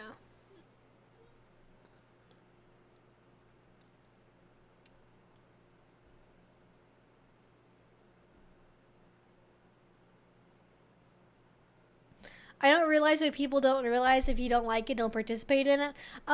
Because they like dictating what people should do in their private lives, and they think it's gross that other people do things that they think are wrong.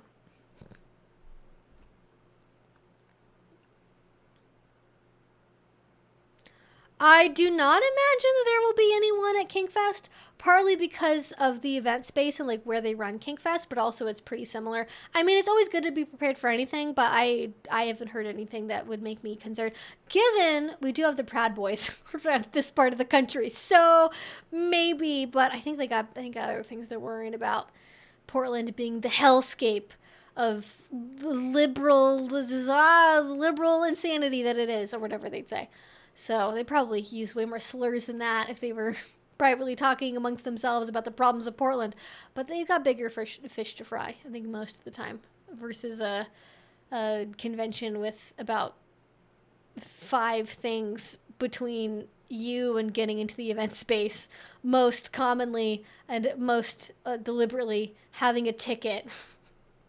Whereas obviously with if you are somebody who's going to Folsom, that's not like a pre-ticketed event. It's much easier, just like walk in day of.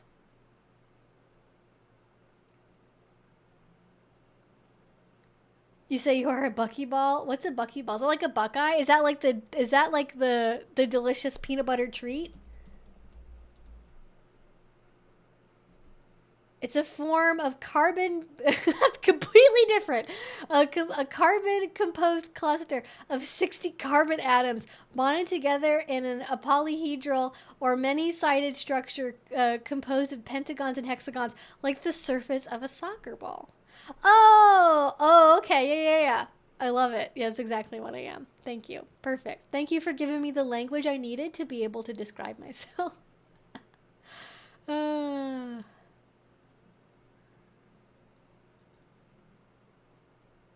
Normalize minding your own business, legalize staying in your own lane. True. That should be on a t-shirt. I'd buy it.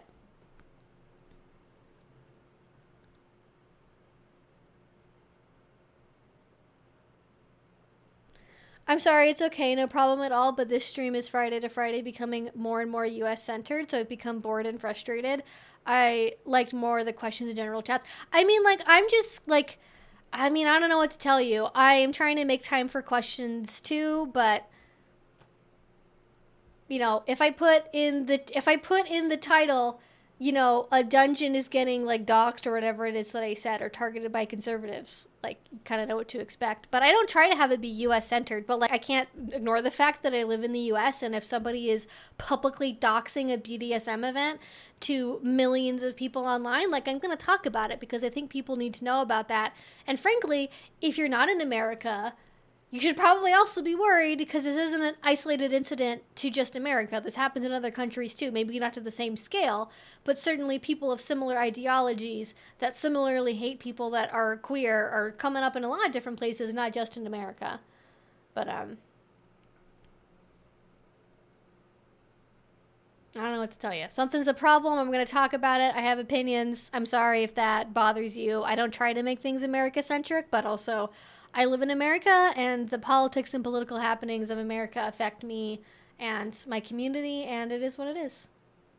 But if you have questions that you would like to have answered, or you would like to contribute in some way to the conversation, you are more than welcome to do that.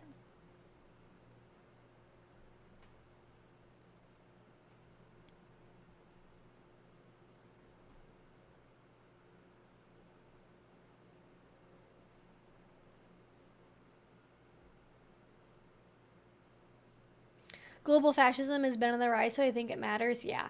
Like, this isn't... Yeah, Russia and Belarus are very... A lot of the like, former Soviet bloc countries are very, very, like, next level homophobic compared to America, so... Yeah, it's a lot. It's a lot.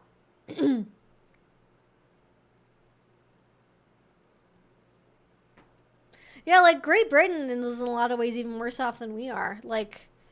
I swear the EU is going to ban porn before America does. Like, sometimes you get, which I realize obviously the UK is like trying to / has actually maybe at this point left the EU, but I actually think it's probably going to be, a lot of the internet restrictions are probably going to be more likely to come out of Europe first.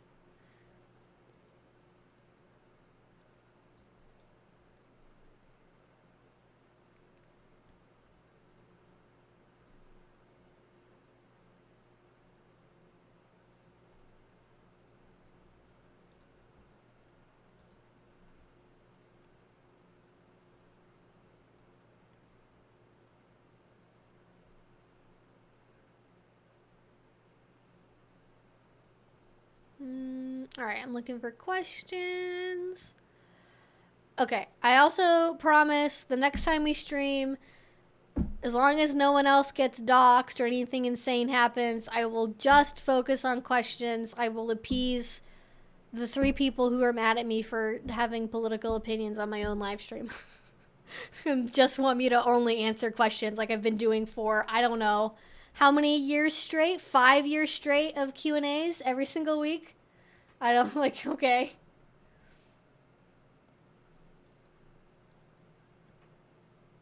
I didn't know if they'd actually, like, fully, like, left. I always feel like it's like when you've broken up with somebody, but you still got a couple of boxes in the garage you haven't picked up yet. That's how I visualize Brexit. Like, the current status of Brexit is, like, we're basically broken up, but, like, I still have CDs in his car. Like, that level.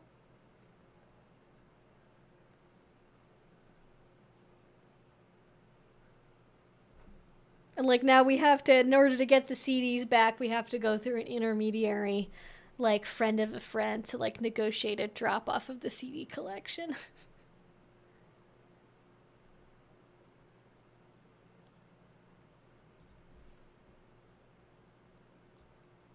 Yeah, taping phones at events is also, like, a pretty common solution.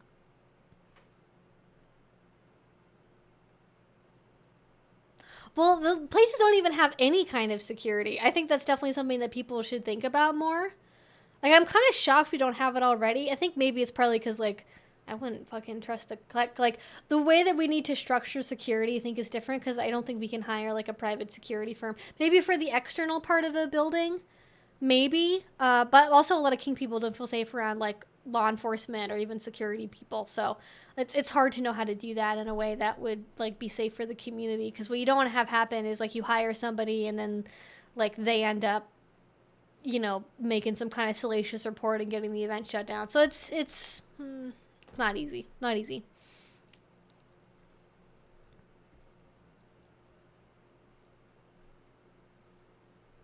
Also, I'm pretty sure filming a private venue where no filming is allowed is illegal. The only exception I can think of is if they were filming something actually illegal.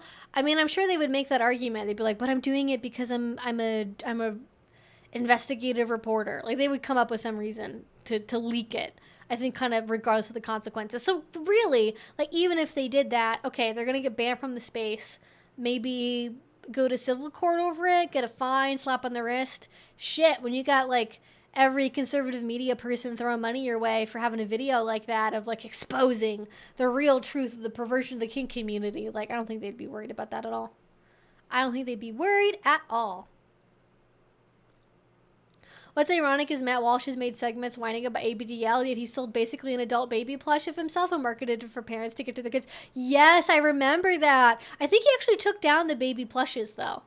I don't know why. Maybe he eventually woke up and realized it wasn't a good idea brand wise, or maybe they didn't sell very well. But I think he still calls people like the like sweet baby gang or whatever, which is certainly a choice for his branding. I'm worried LOTT will one day leech on FetLife. I don't know what that means. What does LOTT stand for? Am I missing something? Yes, you're right. We had like 15 minutes left. I'm trying to find questions, but mostly we're talking about high school experiences and concerts, so forgive me while I scroll. I miss the good old days when my high school had a smoking lounge for the students. I feel like it's okay that we don't have that anymore.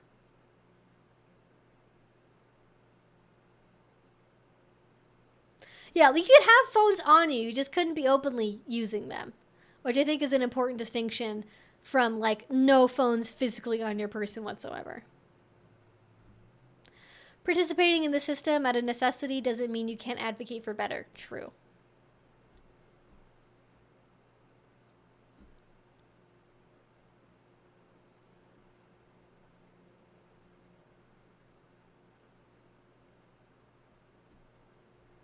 Is it maybe that more women know a bit better now and are less likely to be with jerks?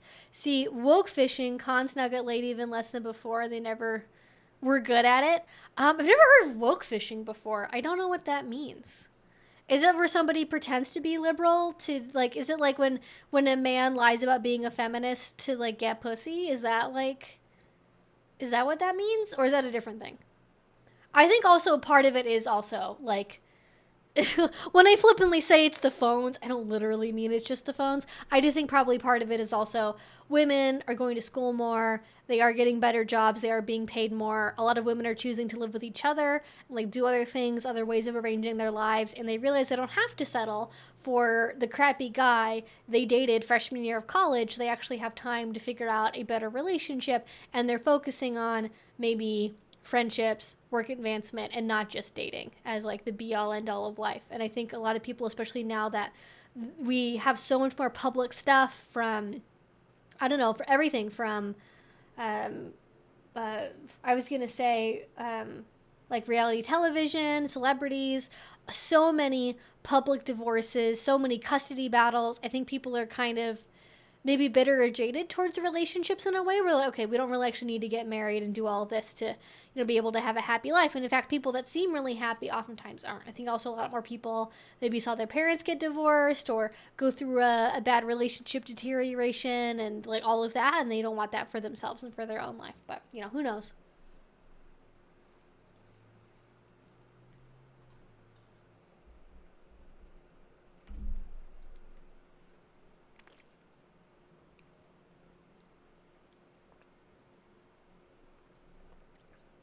Is he a real person? Has anyone checked? That plushie seems like a self-aware choice, and yet it's incredibly not.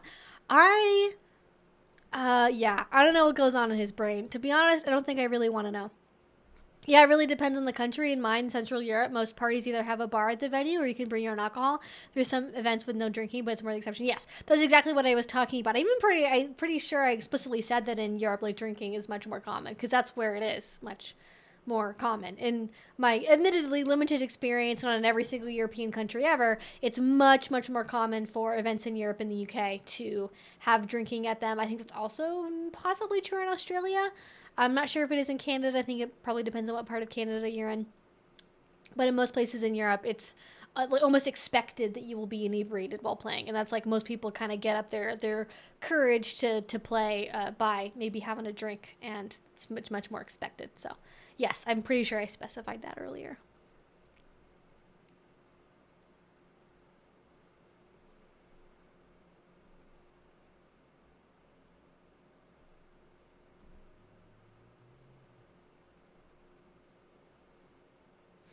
The ethos fallacy could be that. Mm-hmm.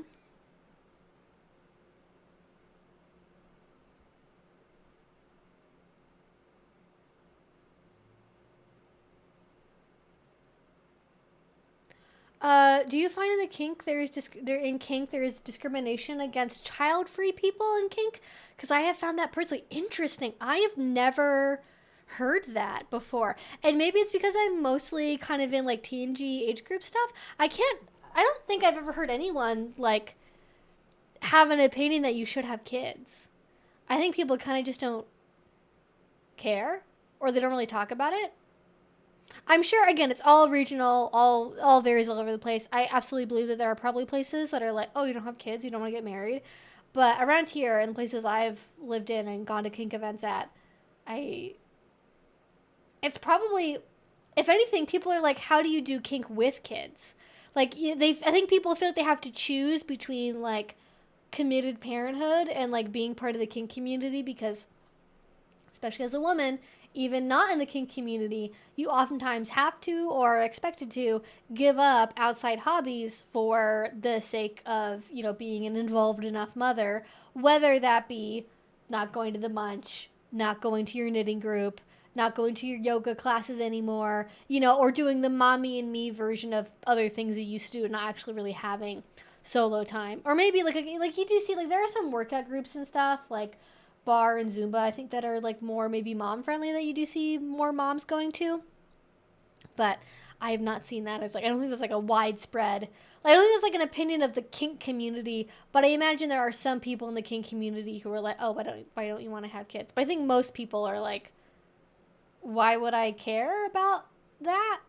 Like, I think the kink community is definitely a place where you have a lot of folks who are open to different opinions about life, relationships, family dynamics, and certainly I think there being any kind of universal pressure to marry or have children would be atypical across the board in all BDSM communities. I mean, I don't know. I mostly hang with people who are in like their 30s, so like even in the age group where I think people are like the most pressured to have kids, I like don't ever hear that as a conversation. Maybe in individual relationships, like there being some contest over like, oh, my dom wants to have kids but I'm not ready yet, like that'll kind of happen occasionally, but I don't think I've ever heard anyone talk about like consciously choosing to be child free like at all, and that ever being a problem to anyone if somebody didn't have kids. I mean, I think people like they're people like reality is parents have a sex life. That's how babies happen. Spoiler alert. At least most of the time, I guess. I don't know. Maybe if you're doing some fancy fertility treatments, some more advanced ones, maybe that's less the case. But most people make kids by you know, doing the sex, and that's how that happens. So naturally, most parents try to continue some semblance of intimacy or a sex life after that. And if for them that includes kink, they obviously want to keep doing that. And so it's not that people really talk about like their kids, is that they talk about being parents and how that intersects with their ability to do kink, right? Like, you know, here's a good, you know, storage bin you can get with a lock on it to like make sure your kids don't find your sex toys.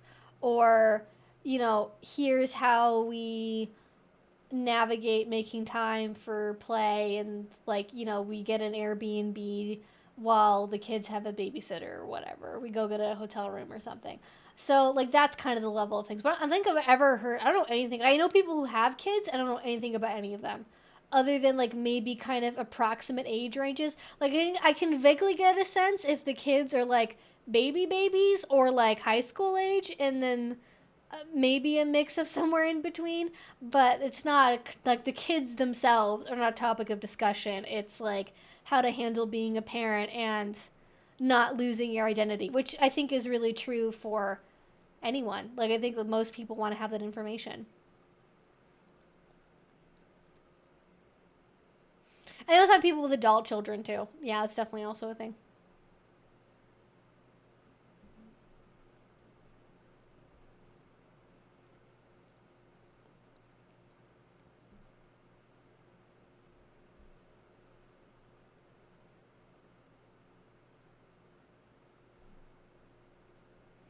I'm sure some of them think that cold showers are for inflammation, and they've just have gone, we're all inflamed all the time, so I have to have a cold shower every day. I don't know if maybe that's it, but people believe in all kinds of stuff.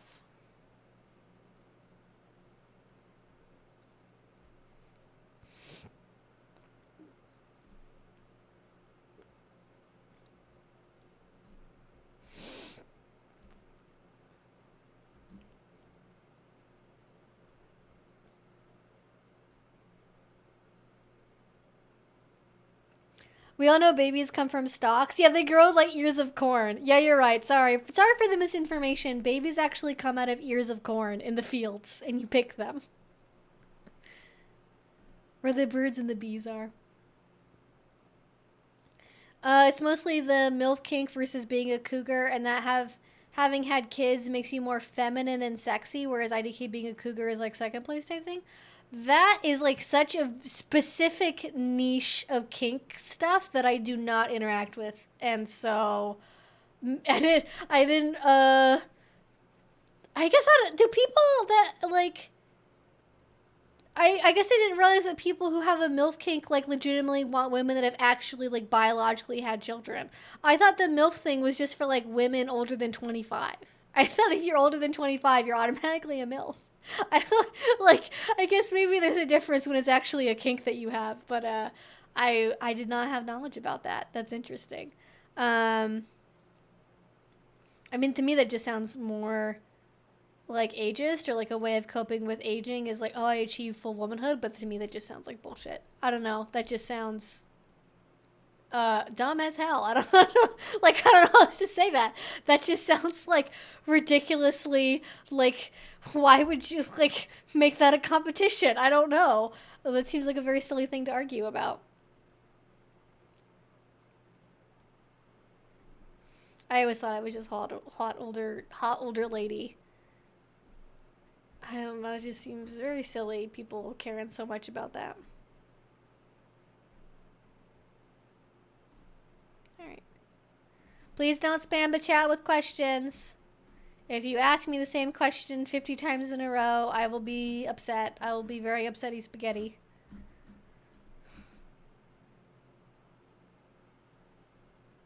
It truly is. Okay. Jesus Christ. Okay. Morgan, please. You've asked the same question like 50 times in the chat today. It's making me annoyed. Please don't do that. Pick me. I always disclose my past trauma triggers during negotiations and very carefully negotiate before engaging in play. That is the ideal way to do it. But if you've already started to play, you can't put that back in the piping bag. So you gotta deal with it if you've already progressed to that point, and now you have to retroactively talk about, hey, by the way, here's some things you didn't know about me. But doing it up front is always the best idea.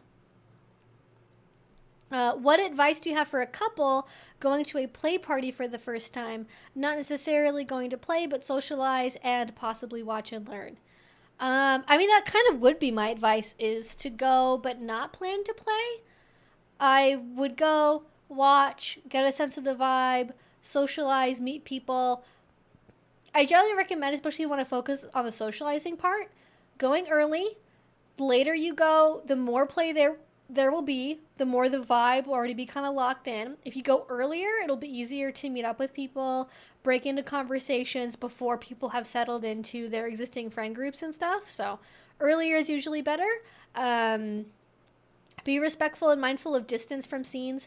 So don't get too close. If things are roped off, don't poke, don't touch. If people are done playing, if you want to talk to them later, make sure they are fully packed up. You know, they're cognizant. They're not cuddling on a blanket on the floor before you start talking to them. And I don't know. I feel like, especially if you're not playing, but you're going to a play party, I feel like you got the expectations set up. You kind of know what your game plan is for you, what you actually want to do at the event and what you want to get out of it. Definitely, if you haven't, make sure you know what the dress code is. If you can find pictures online of the play party, that will give you a really good sense of what to expect for attire. Different play spaces, especially different parts of the country, will be very different from each other, or even like, I don't know, like I think my limited experience, for example, Europe tends to be much more focused on like higher end fetish gear, so a lot more like latex and things like that, whereas like here in the Northwest, we get a lot of people, a lot of dominant men that show up and they're wearing like khakis and a black polo, and like that's their outfit, and they're like, look, these are clean clothes, I tried, let's give me my award. So it depends on where you go. A nice suit, pretty much always a good option, especially if you got like a button undone, don't have a tie, you know, it's well fitting, got the dress shoes, people love that shit, absolutely. Or if you're kind of more on the you're a man or masculine and you want to be more on the casual side because it's more of a casual party, black, always a good idea. Black pants, black belt, even black jeans, those are good too. Graphic t-shirt, something with a design on it that you like, that represents your personality, your interests. And then for women and femme people, world is your oyster for outfits. Lingerie, simple, easy option. Going naked with just panties, great option. Having a big coat to cover up with and stay warm with, always a good idea. I really recommend wearing layers because it's very hard to regulate the temperature of a play space so everyone is happy. It tends to either be too hot or too cold for somebody. So wear layers so you can stay bundled up if it's too cold, but also layers to take off so you can show off and look fancy. And also, so if it's warm, you're not going to overheat to death in your giant vintage fur coat or whatever it is that you're wearing. So layers are good, all black is good, but double check the dress code because certainly some venues will say like effort required. If you show up wearing polos and a khaki, you will not be allowed inside. And you want to make sure you're not going to accidentally be walking into that. Conversely, it may be a very casual party. You might find pictures online of people just wearing, you know, a kilted, a graphic t-shirt. And if you show up in a three-piece suit, you're going to stick out like a sore thumb. So just try to dress in alignment with other people and where they go. But also for a first time, you may not know what that is yet. And you'll get a sense once you go there. But you can find photos online. It'll give you a lot to work with.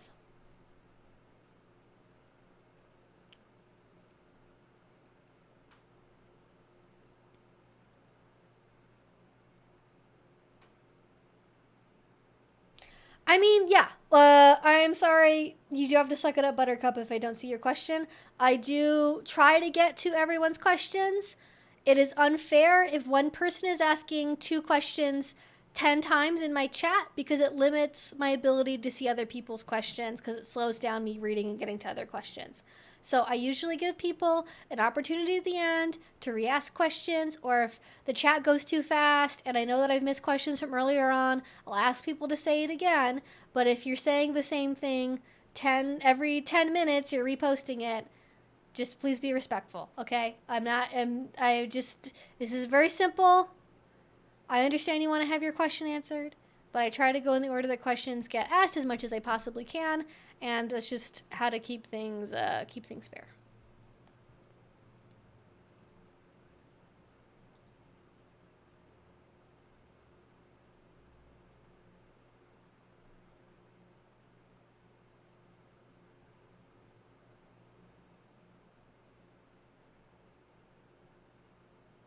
Is there a way to look masculine in a scene without having to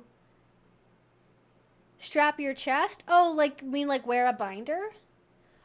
Big stompy boots, but not a heel. Wide leg jeans.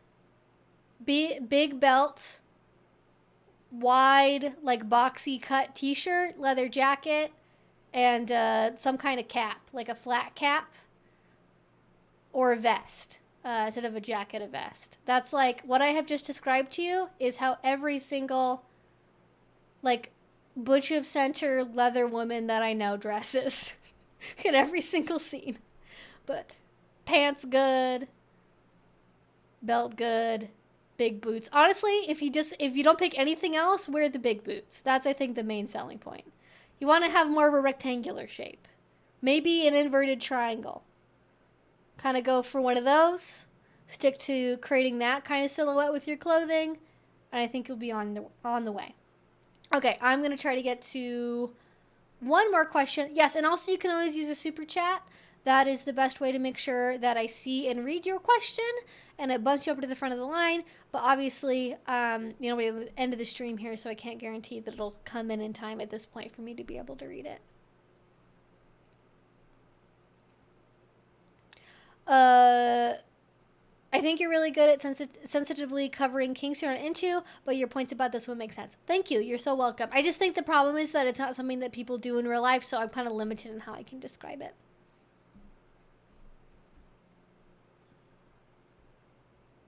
All right, let's see if I can get to one more question here.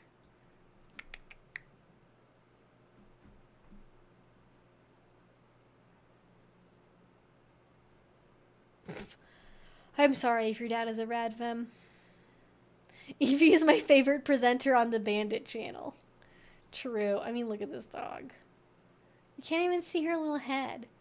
She's, I don't even know where she is in all that fluff. She's just fully, what is she doing?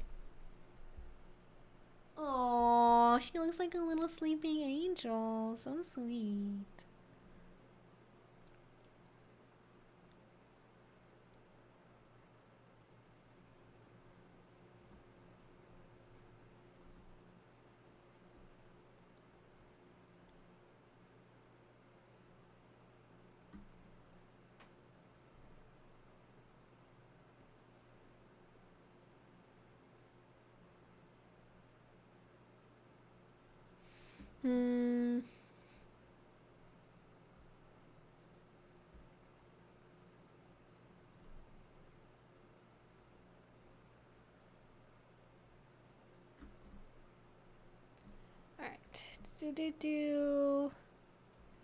For some reason, we're talking about physics and buckyballs. That's the current part of the chat that I'm trying to scan for questions in.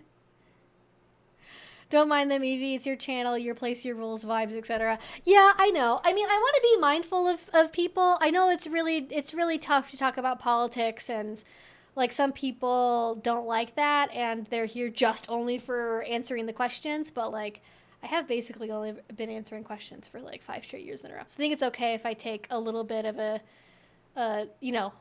2 or 3 weeks of a stream to be like, let's talk vaguely about other political happenings going on, you know? But I get it. It's not everyone's cup of tea. But it changes week to week, and that's part of the fun. That is part of what is enjoyable. The personal is political issues in the kink community and around censorship, etc. are relevant too. Especially when kink is causing a venue to lose $1 million in federal funding. I really hope they do not discover what FetLife is. Yeah, they always gotta find something new to stir the pot again.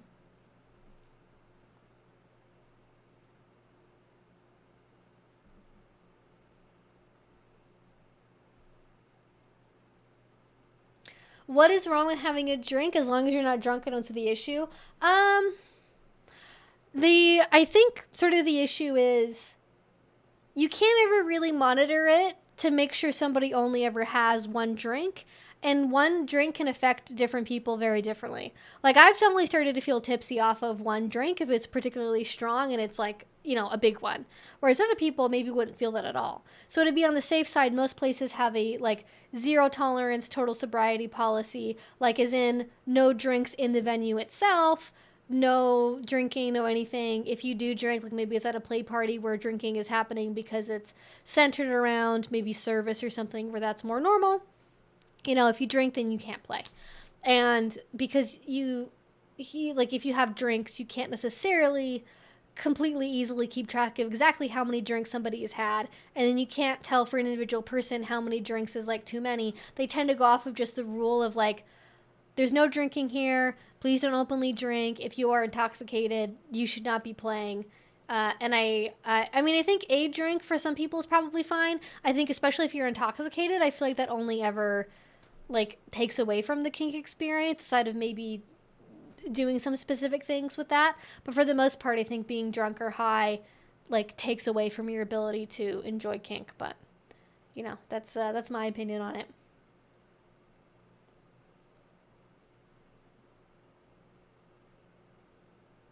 Even I get a little silly after one mixed drink and I weigh 240 pounds. Yes, and also, if you're trying to do pickup play and you're negotiating with someone, like, if you're not sure how drunk they are and how many drinks they've had, but you know drinking is happening, and they say they've only had one, you have to kind of trust them.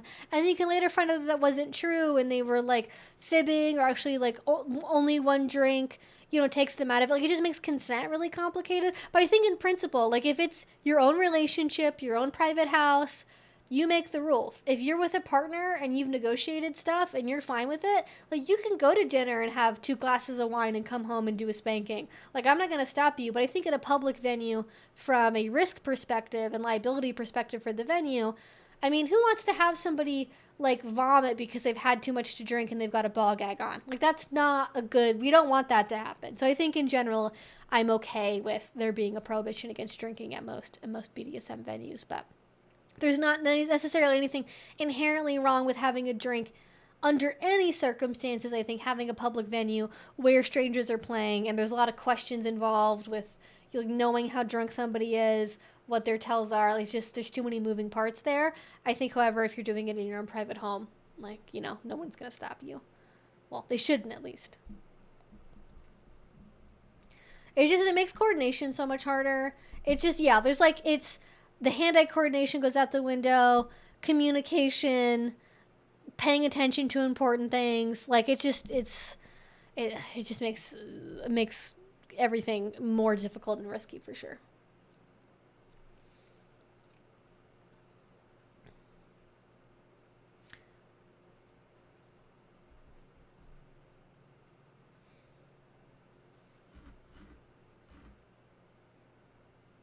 Yeah, with activities that can be inherently dangerous, inebriation is an optimal, and indeed liability is a thing. Mm-hmm.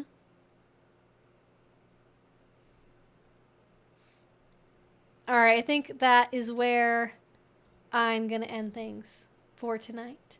Thank you all so much for being here on this Friday.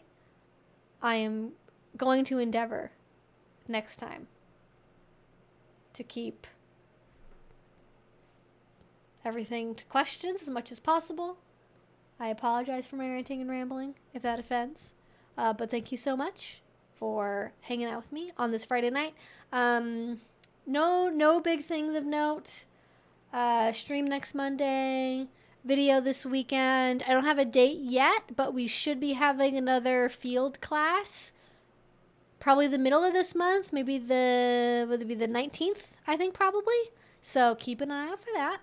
Should be fun, and I will hopefully see you all again very soon. Bye! I know I ended the stream, huh? I know.